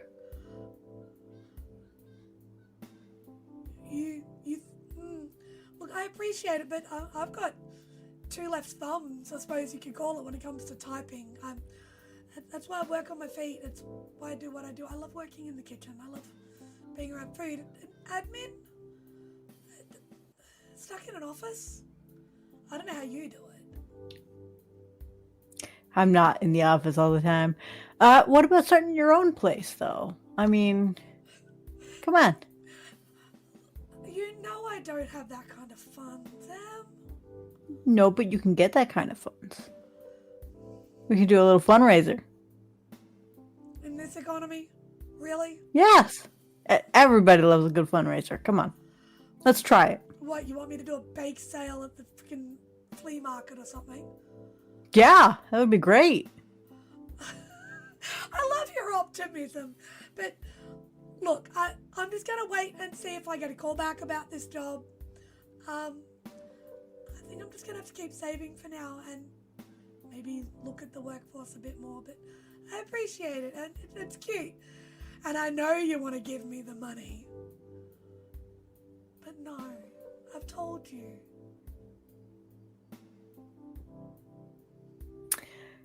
Just remember, don't accept the offer. Let's talk it out together. I'd like to know a little bit more about what the job is exactly. It's working in a kitchen on a cruise line. It's really not that. It's really not that intense. It's good pay, but it's not that intense. Yeah, I just, I've seen a lot of stuff in my line of work, and I just want to make sure that, you're not getting screwed over. You are so paranoid. Oh my goodness. Look, how does this sound? I'll text you the name of the company, okay? And we'll meet up for dinner. How does that work? Okay. Perfect. Cool. 6 o'clock my place? Could we do 7:30? Just in case my work goes a little long.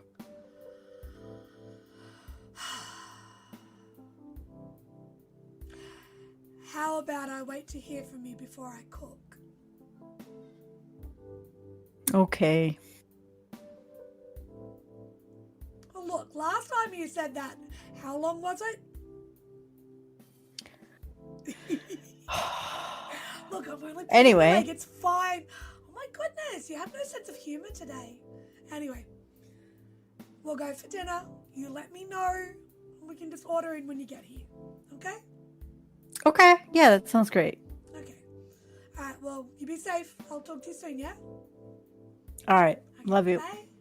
She sort of freezes for a second and goes, you too, bye! And hangs up. Noted.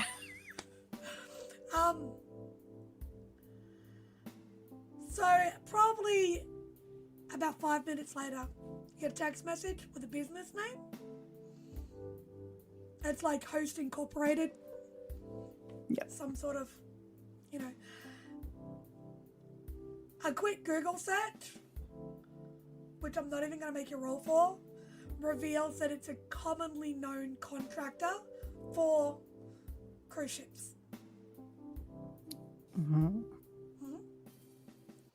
Anything further, you will need to roll for. I will do that later. Okay. At about 2:30, you see a black sedan pull up out front. You get a text from Josh. Ride's here. Perfect. I will just walk out. Do you bring anything particular with you?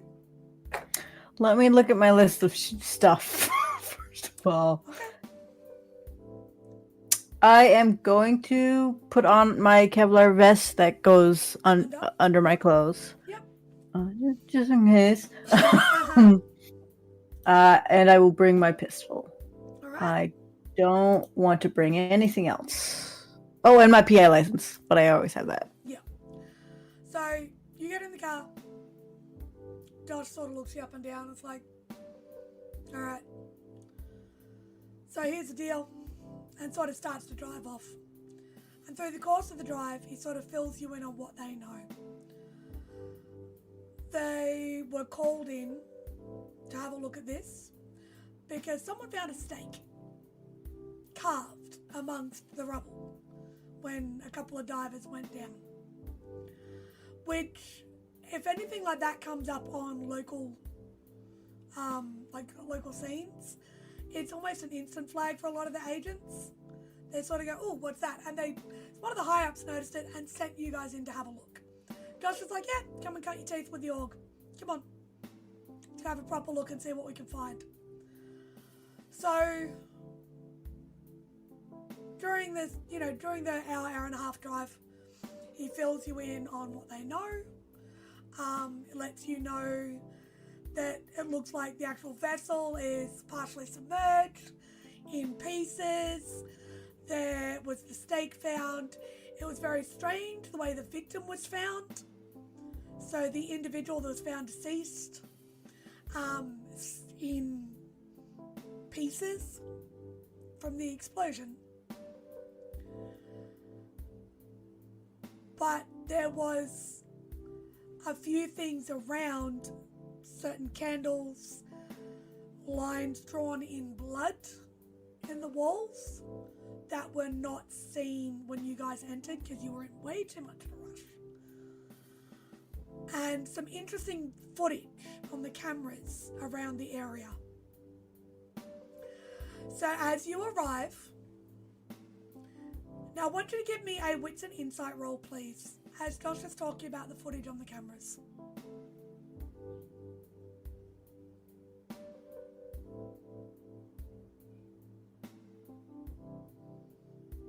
Two successes. With 2 successes, there's a slight pause as he's talking about the individuals that are seen and the descriptions. As he is describing your sister, he describes Victor's physique and describes your physique, but doesn't seem to, with 2 successes, you don't pick up that he's made you, that he knows it was you yet. You don't pick that up. As you arrive on scene and get out of the vehicle, Victor, from this point onwards, you can observe all of what happens. So, you guys straight up, hop out, and the scene that greets you is what greeted Victor. Police cars, flashing lights, taped off areas, angry owners. As Josh walks towards the gate into the marina that is unlocked, and you see somebody fingerprinting the lock as you walk past, and he leads you down the jetty towards a section that seems charred and burnt.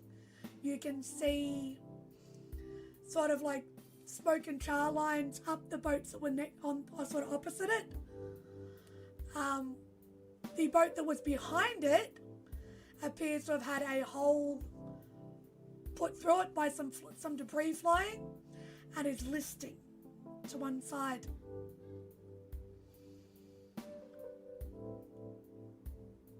What do you do as Josh walks up and goes, well, this is what we're looking at?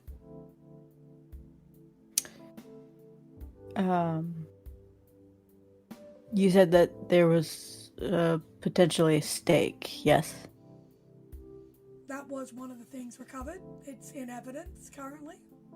It's not here. Damn it. I'm gonna kind of look around the area that we're allowed to look around in and just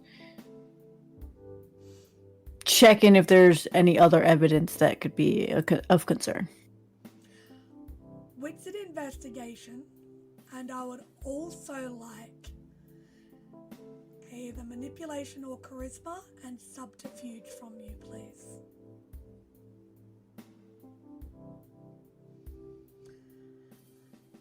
As Josh turns to you and goes, so, show me what you got. Let me know what you see. What do you think happened here? It's 3 successes on the wits investigation. Mm-hmm.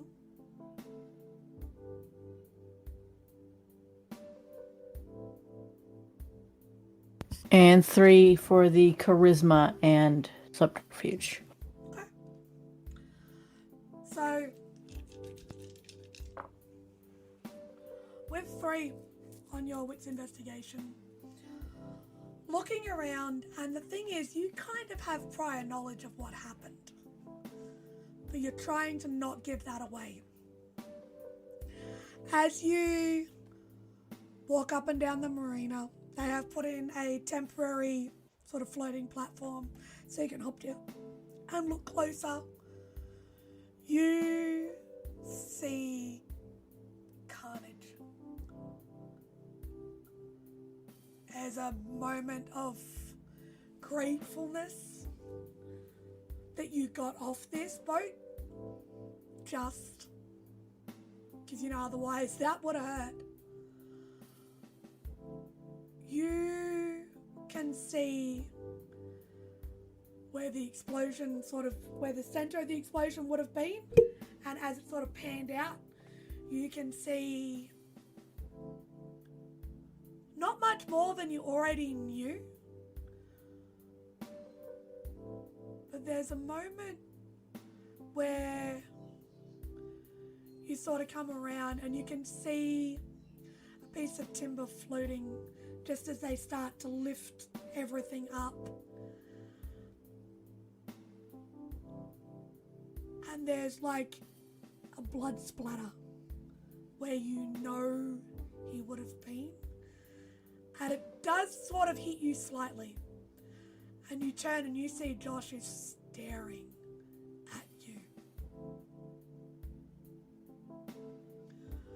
So, Miss Gaines, what do you make of this?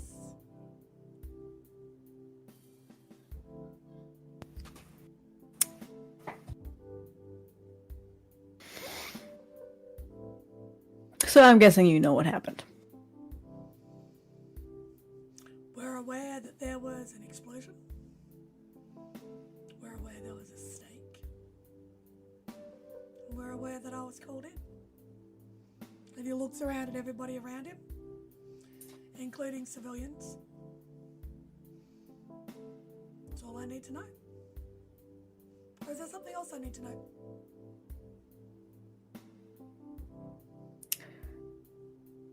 I'm not going to continue this conversation further if you don't actually give me some information.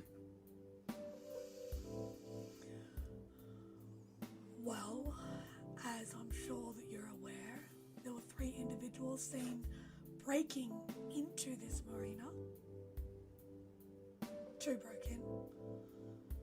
3 leaving.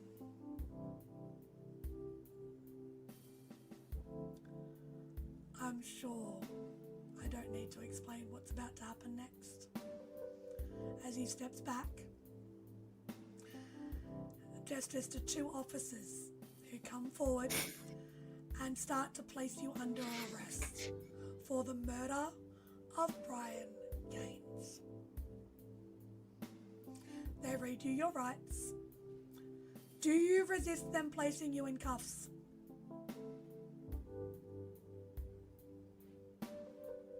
No. They cuff you. You are put into the back of a standard cruiser, not into the black sedan with Josh. As again, your rights are read. And they start to take you back to the precinct. Victor, you watch as Emory is handcuffed and taken in. Still locked on the roof, we're going to take a break here. And when we come back, we're going to see how the team can get Emory out of where she is and see what happens. Everybody go and take a break, move your bodies, have a bio. We'll be back here in about 5 minutes. St. Petersburg by Night is brought to you through collaboration with our partnered vendors, Wolfpack Dice, Ember Fox Dice, Dragon Ink Dice, Barra the Bard, Champs Tramps, Panchi Artista, and Chromatic Creations. Links to our partnered vendors, as well as our Twitch and YouTube channels, can be found on our website, stpbynight.com. The official theme song for St. Petersburg by Night is Vampire by Faith and Failure. You can find them at faithandfailure.com. You can follow SPbN on all socials with the hashtag StPeteByNight. If you wish to support our program, you can do so at ko-fi.com/StPeteByNight to help keep the stories rolling. Welcome back, everybody. Hope you got a drink. Stretch your legs. Got everything moving. Take a few deep breaths because the world got a little bit tense in here before the break. As we watched Emory get led away in cuffs, put into the back of a patrol car and be taken down to the precinct that is local to where she is right now, which is Inglis, in the Inglis area. So we did leave off with Victor on a phone call to Nick, watching all of this happen. So we'll restart back with the two of them as Victor is locked on the roof of where he was. Basically, just, you're the cameraman right now. The scene is yours. Okay, Nick, calm down. Okay, I'm calm. breathe. I'm Because breathing. I need you to do two things for me. I cannot be specific, so don't ask me, okay? Don't ask me. I will tell you everything when we are in person, okay? But not on phone. Okay, come, get out with it, man. Okay. First, I'm stuck on a roof. I can't believe you got yourself stuck on a roof. Why in broad daylight are you on a roof? Anyway, don't answer that. You'll tell me later, Victor. I need you to find me help if you are not available. Okay? Oh God, thank God. Second thing. You heard of what transpired with Ella, right? I wasn't told exactly what happened. All I was told was her uncle was dead. I was here and I wasn't aware of what happened either, okay? So, I'm there, but I just saw M being taken away by police. Oh, for fuck's sake, what did y'all do? As we fucking speak. What did you... Oh God, I go away for one day and it falls apart. No. I think it's a different situation. I'm give you the precinct, okay? But I need help because I'm still stuck. So he's going to have a nervous laughter. I can't. Okay. Yeah. So me neither. real quick, Okay. Emory, Yeah. I think is going to be more so okay than you right now. So Yeah. I'm going to come at least. Okay. Here's the thing. I know. Well, for the love of God, do not tell Ella what the fuck that. Don't tell Ella that. She will have a meltdown. And she's already not doing okay. I think so. Just so you know, someone was looking for me where I'm stuck. Okay? Mm-hmm. And this someone is, you know what you feel sometimes. Like the When- uwu, the magical Yeah. bullshit, right? Yeah. Fuck. I think I'm safe, so I can stay here, okay, for a long period of time if needed, but I will need help. Well, I think you're, like I said, if Emory's going to jail, I think you're okay. I think she's gonna be more so okay, but maybe not. Okay, I guess I can't call Ella, so I have to call William, and that's not just as bad. I think telling Ella is a good choice. Don't tell William because he's going to be happy to say it to Ella. No, I meant so he would go take care of Emory and make sure she's not.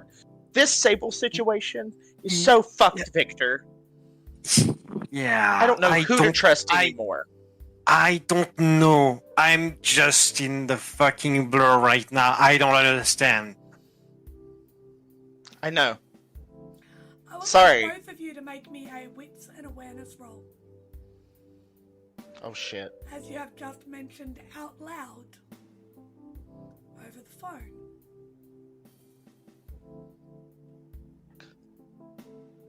Whoops. Fuck. Well.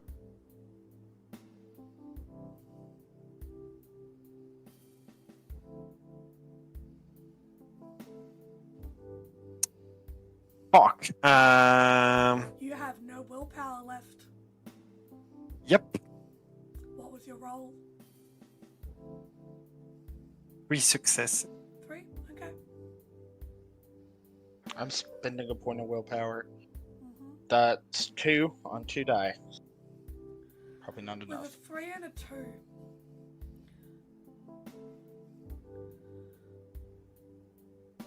Neither of you hear any difference in the call. However, there will be something that will come a little later as you continue talking about who you're going to call.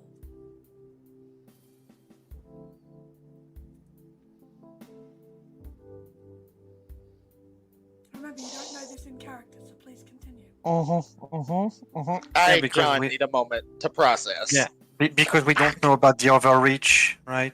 We don't know that. We don't know about the effects of the overreach. Yeah. Okay. So, So I gave you thankfully, everything I for that- can, okay? Okay, well, we're done. We're done talking. Yeah. Okay. I am gonna come try to. Oh God, finagle your way out. Help you finagle your way off of a roof. Never in my life. Okay. Actually, I might need to call Ella after all, but that might not be a good idea. Having her go back there. That's weird. Okay. Nick is activating his thwart as he walks out of the thing. He does not trust this entire situation. Very well, give me your roll for that, please.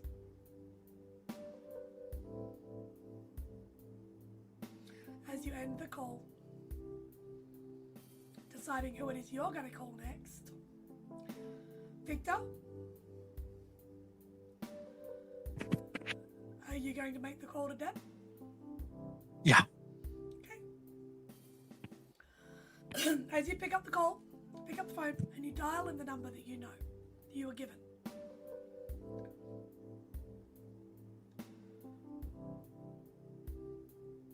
After a couple of rings, a voice answers.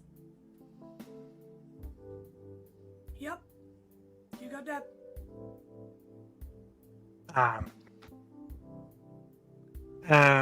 Remember you have you can do a little bit of something for us. You know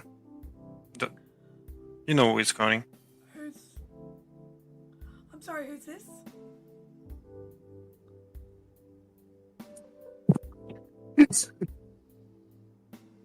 I'm sorry, We met. the line seems to be really...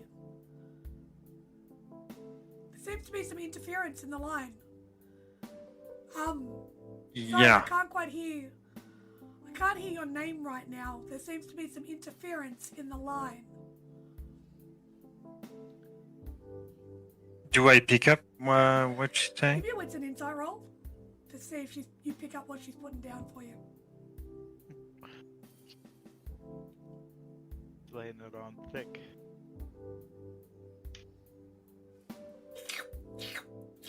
Yup, she laid it on real thick. I didn't like that. I did not like that.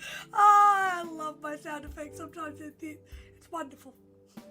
2 successes. 2 successes. Victor's not the most perceptive of people, but Deb is being very obvious. As she goes, there's a lot of interference on the line. Let me see if I can see where the problem is. Okay. Take your time. I will take my time. Oh my goodness. And you hear like clack, clack, clack, clack, bit of clacking on the end of the line, the keyboard going off. She goes, wow, it's a rather explosive situation you found yourself in. Yeah, Must be I need help. Must be very emotional. So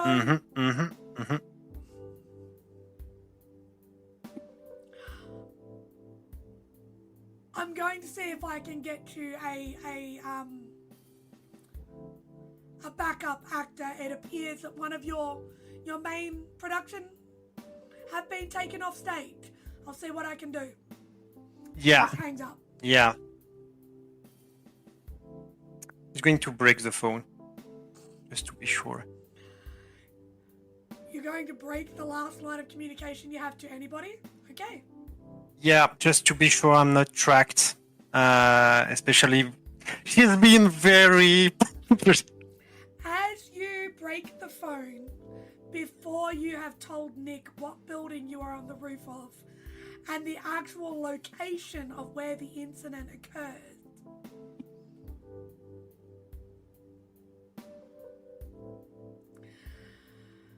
we're going to cross really quickly to Nick. Who are you calling and what are you doing, mate?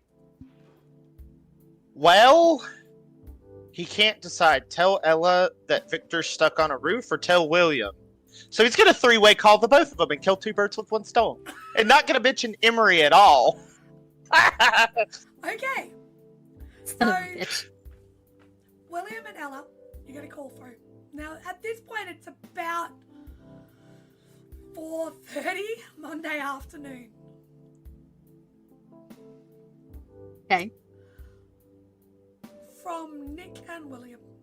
The 3 of you, do you answer? She will. William will. Right. You pick up the phone, realizing it is a 3-way conference call, and Nick is babbling something on the other end of the line.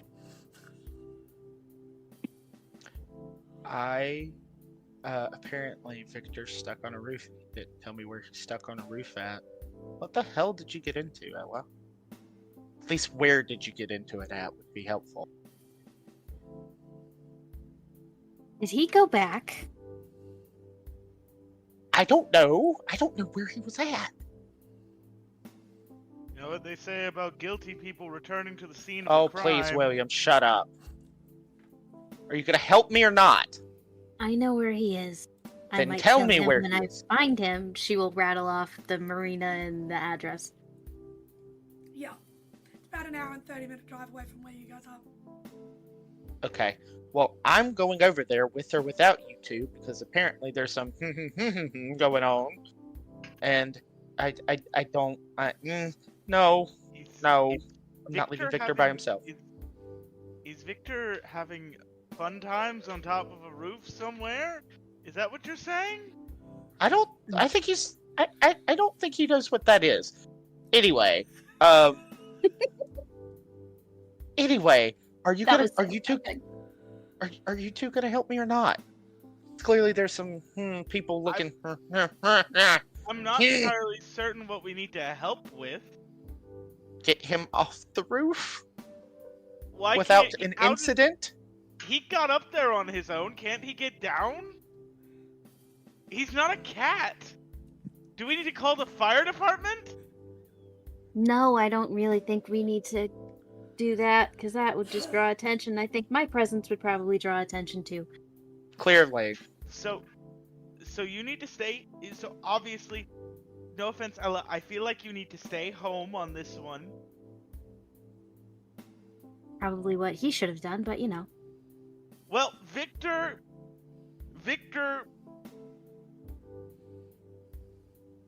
made decisions. You have no fucking idea. So I'm, thankfully, if I'm not mistaken, in this out of character, Florida is a open carry, not concealed carry, right? Gun law, Sam? Open. Okay, It's good. still- So he can walk around with a pistol on his side and it not be Yeah, get looked at funny. He's going home to get his gun. Okay. As long as you have a permit for it, yes. Yeah, which he does. And I So- believe we did talk about, real quick, Cole, that Nick did get a permit for his gun, his handgun. Okay. So, Yes, yeah, that he's was gonna make sure discussed. he's got all his papers and all that.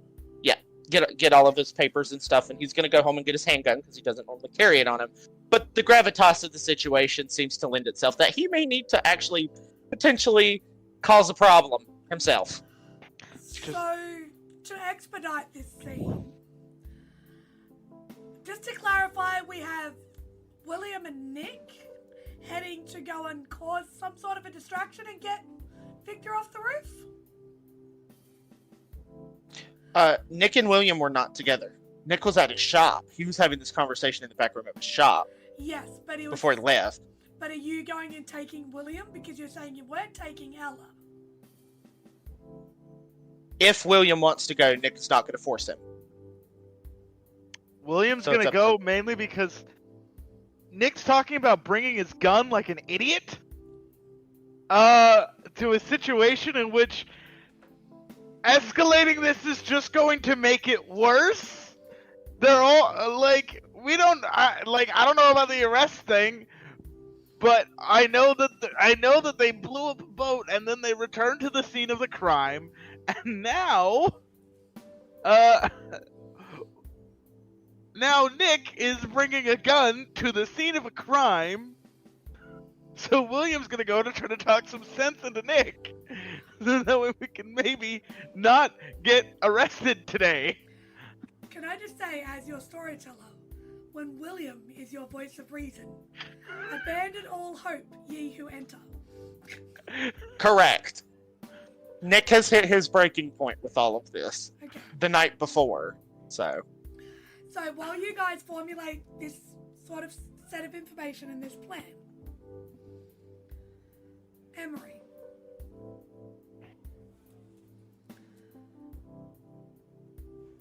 you are cuffed. It's not the first time you've been in handcuffs.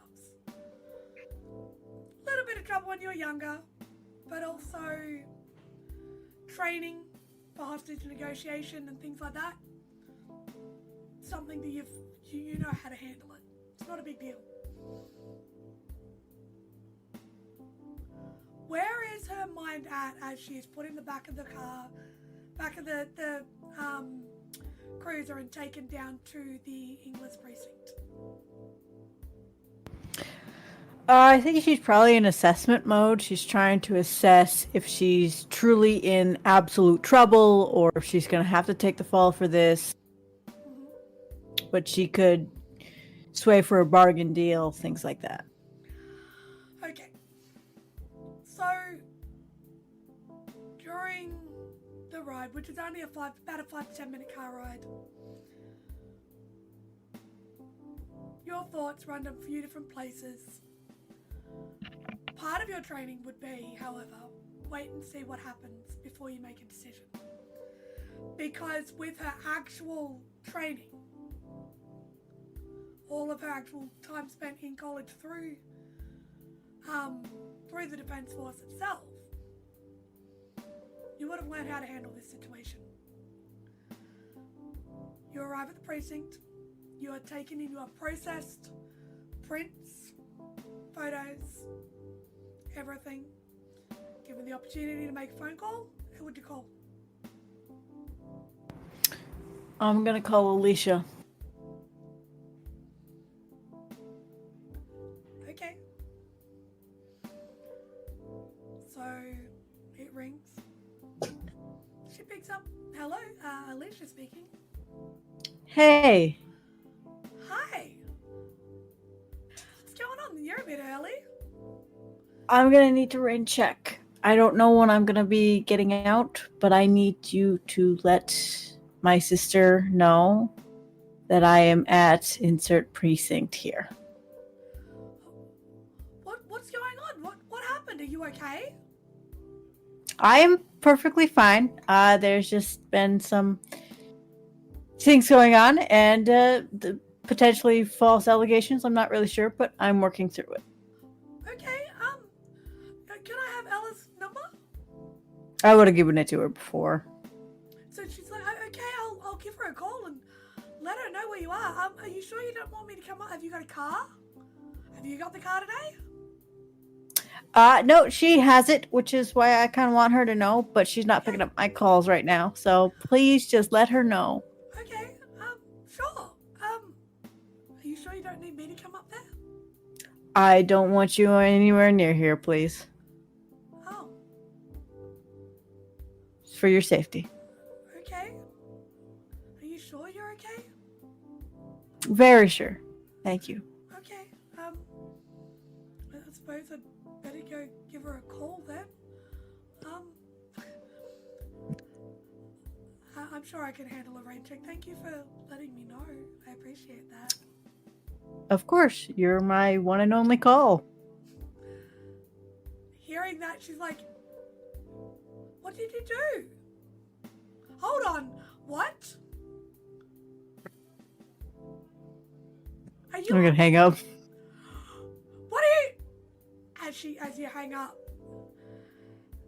Ella, you get a slightly frantic call from Alicia telling you that your sister is under arrest at the English precinct near where the incident occurred.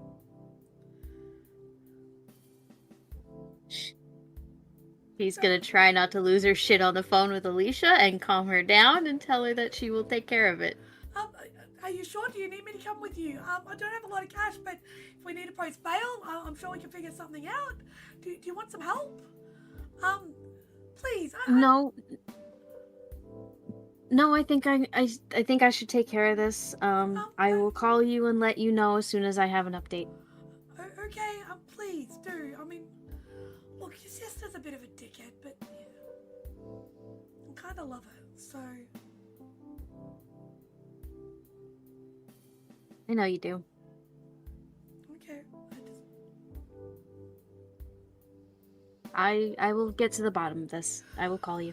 Okay, all right. I'll be up. So just let me know. Let me know, please. All right. She just all right. Up.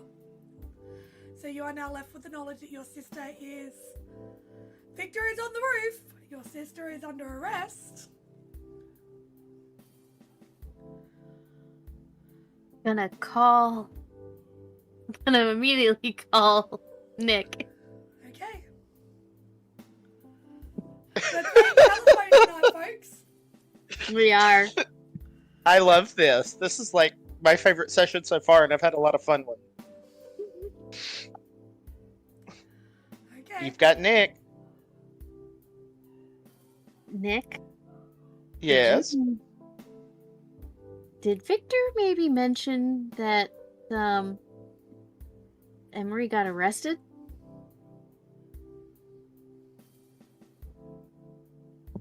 He puts the phone on mute. Takes a minute. Because he knows what's about to happen. He feels it in his old man bones, right? Of what's about to happen. Because he's not going to lie to her at this point. The intuition is Unmutes strong with it. this one. Yep. Uh-huh. He goes, yeah, it was kind of brought up. Motherfucker! She just screams. I'm an equal opportunity, but okay. Sorry, I thought that would lighten the mood. My bad. Oh. So, I know. Meh.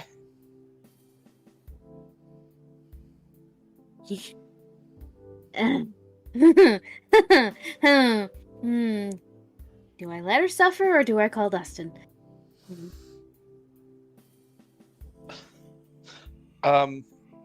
What's that saying that the youth say on the social media? Let them cook.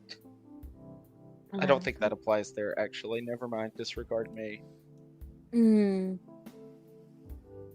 Just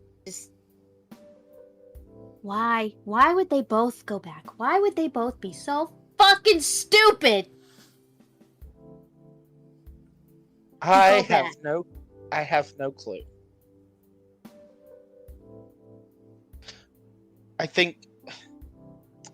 I mean, a consolation prize, suppose. Victor's okay. He's just chilling. Just chilling on a roof. Yeah. God damn it. I need to call. Okay. I'm gonna Here's call. what we'll do. You call your family member. Mm-hmm. We'll go back over the logistics later. Yeah. I've got William with me. Or I'm gonna have William with me at some point. Mm-hmm. Okay. So, you go take care of Victor. We're gonna get everybody. Yep. Yep.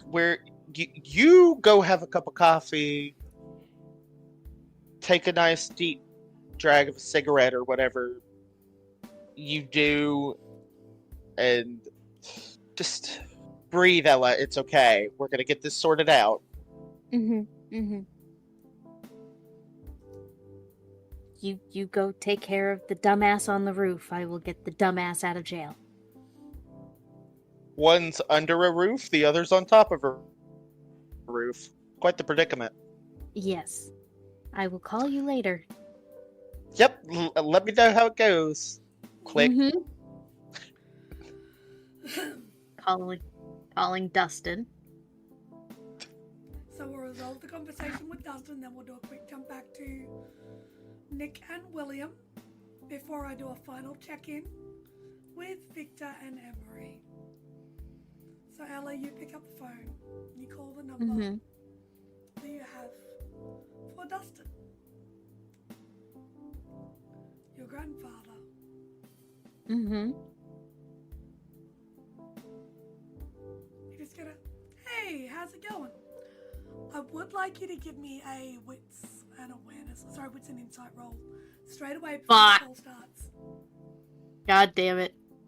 What was it again? I'm sorry. Wits and insight, please. No, your specialty Does does not count. God damn it.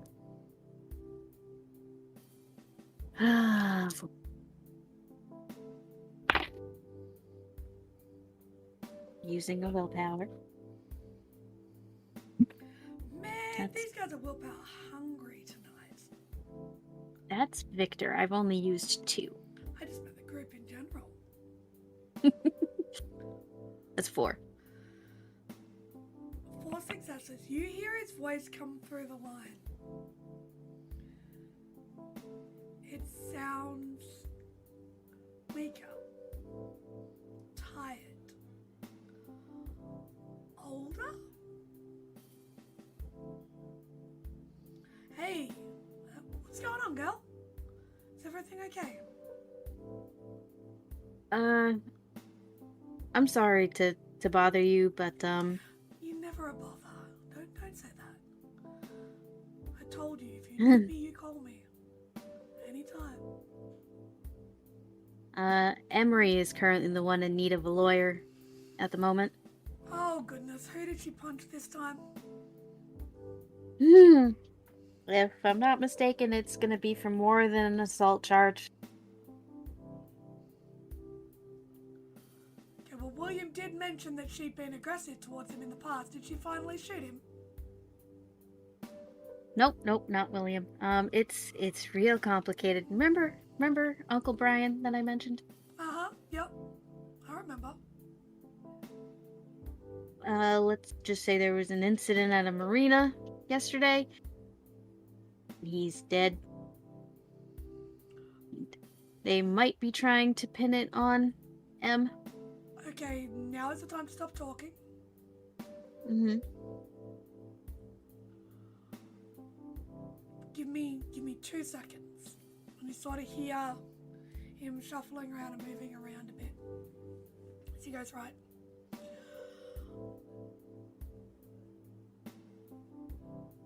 Things are a little bit complicated, but where is she? What do I need to know? He's probably at the Inglis precinct. Yep, okay. And she will...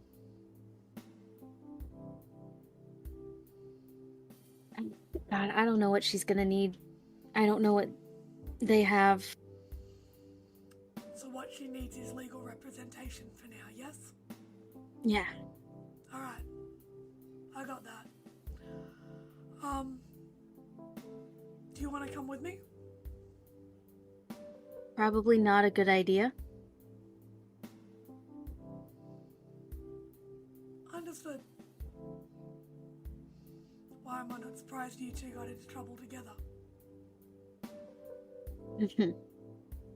Alright. Let's just say that wasn't the initial plan. It runs in the family, apparently. So don't worry about it. Look, I'll head up there, I'll put a call through, tell them not to interrogate until I'm there, make sure that everything's clear. Alright? Thank you. That's what family's for, right?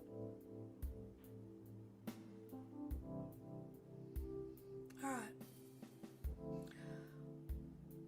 Be safe and try and keep the rest of those knuckleheads out of trouble, will you? Actively working on it, trust me. Not a problem. Alright, darling. You be safe, okay? I'll talk to you soon. Thank you. It's okay. It's the least I can do. As he hangs up. So, William and Nick, what are you two doing? You heading down? Or are you picking William up, or... Nick would have got a text, or William would have got a text from Nick saying, I'm going to run home real quick if you want to meet me at my house.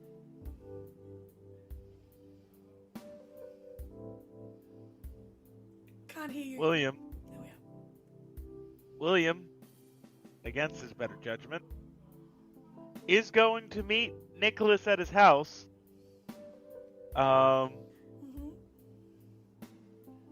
Yeah, he's going to meet Nicholas at his house. So you arrive at Nick's place. Doesn't take too long to get there. The two of you will be able to, should you wish to, head towards the location and start to brainstorm how to get Victor off the roof. However, we are running low on time this evening, but I do want to check in with Emory before we go. And with Victor. So Victor, you are currently sitting on a roof. No method of communication with anyone. The knowledge that something supernatural is nearby. Not knowing if anyone's coming for you. And as you're sitting there, from your vantage point, keeping an eye on what's happening, the officer, the same one that you pretty sure followed you, and you got that same prickling sensation from, receives a phone call.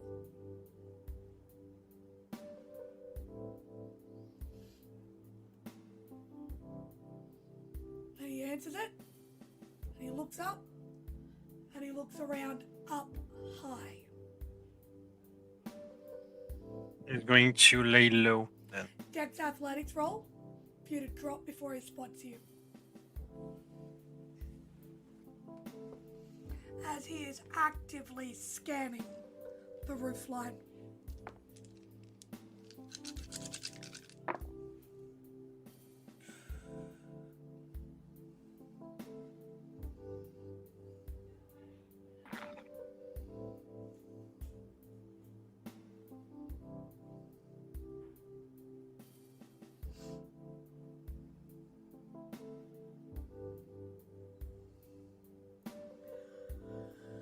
With 2 successes, as you go to drop down, just as you drop below, just before you drop below the roofline, you make eye contact with this officer. As with 5 successes on a crit, he spots you on the roof, gives a grin, and starts to walk towards the building. We're leaving Victor there and crossing to Emory, who is currently at the precinct, having called Alicia, sitting at a holding cell, as you hear footsteps. And you look up, and through the door, you see Josh.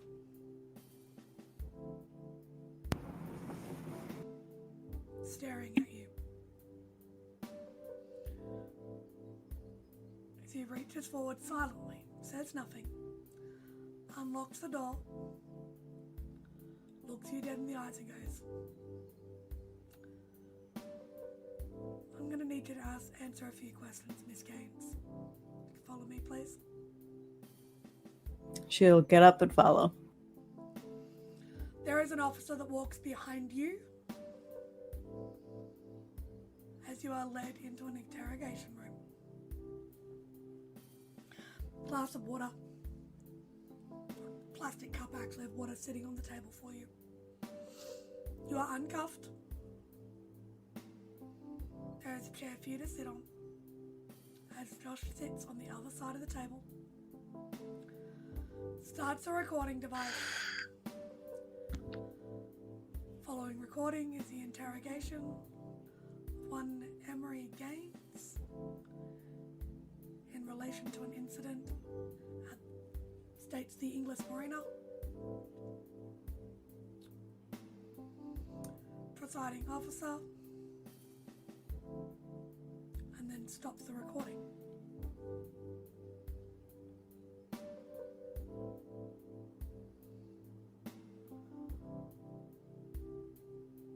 I'm giving you 10 seconds to tell me what I need to know before I need to continue this recording before anyone notices something happens. What happened? Leech at the marina. Hunter uncle killed by Leech. Confirm kill. Confirmed kill. Evidence. Camera stake. Noted. Body. Press a start. Adam Lane.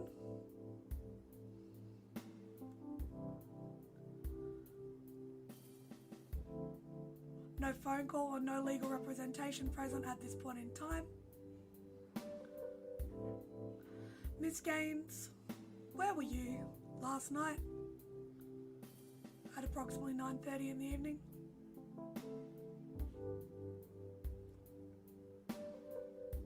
As he actually shakes his head as if to tell you to say nothing.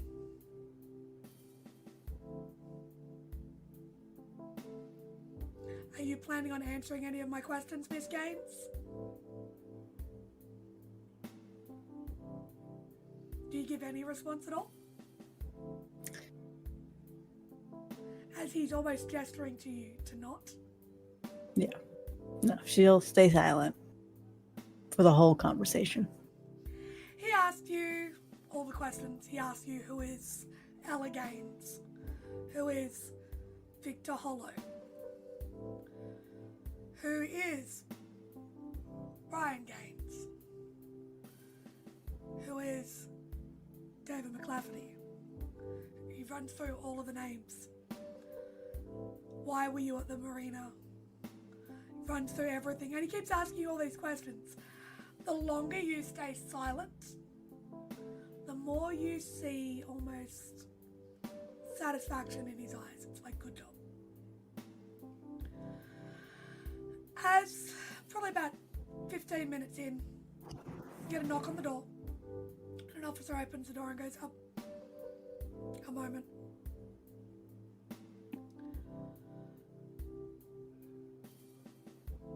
And Josh stands up and goes, very well. I knew here. Clearly, we've just had a phone call from someone claiming to be her lawyer. We cannot proceed anymore with questioning at this point in time. However, he said he can't make it until the morning.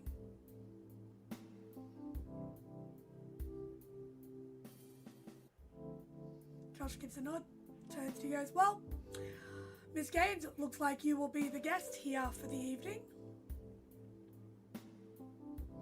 Unless somebody arrives and decides to bail you out, but I don't think they're going to let that happen.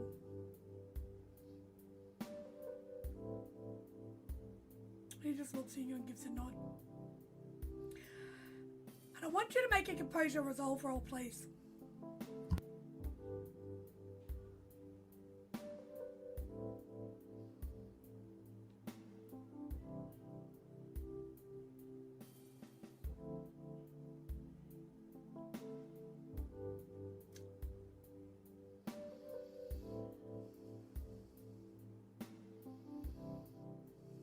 Five successes.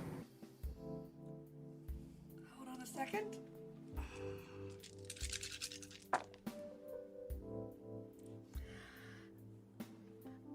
And as he gives a nod,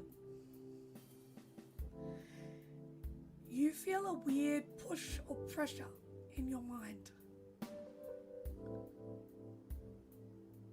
As he gives you another nod, ever so imperceptible. A smile of approval. As he then opens the door the rest of the way, and the officer standing there comes in, asks you to stand up, recuffs you, takes you back to your holding cell for the evening. Mm-hmm. You are provided with food, everything. Obviously, it's not a 5-star hotel, but it's manageable. It's better than rations.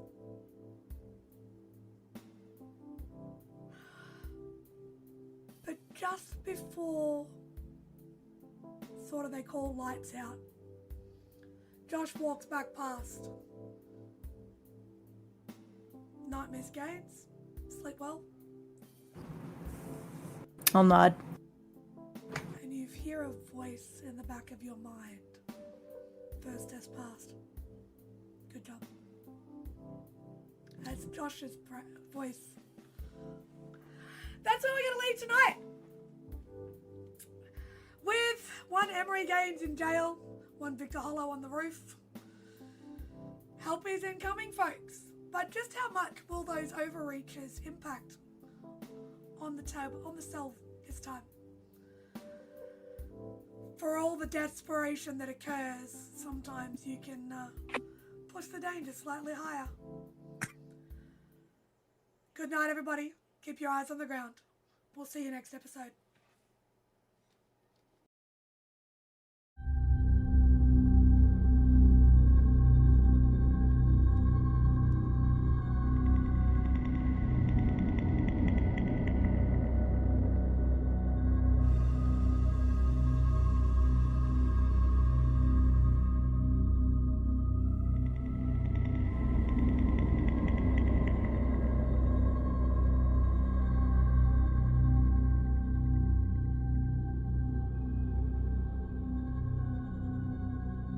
This has been a St. Petersburg by Night production.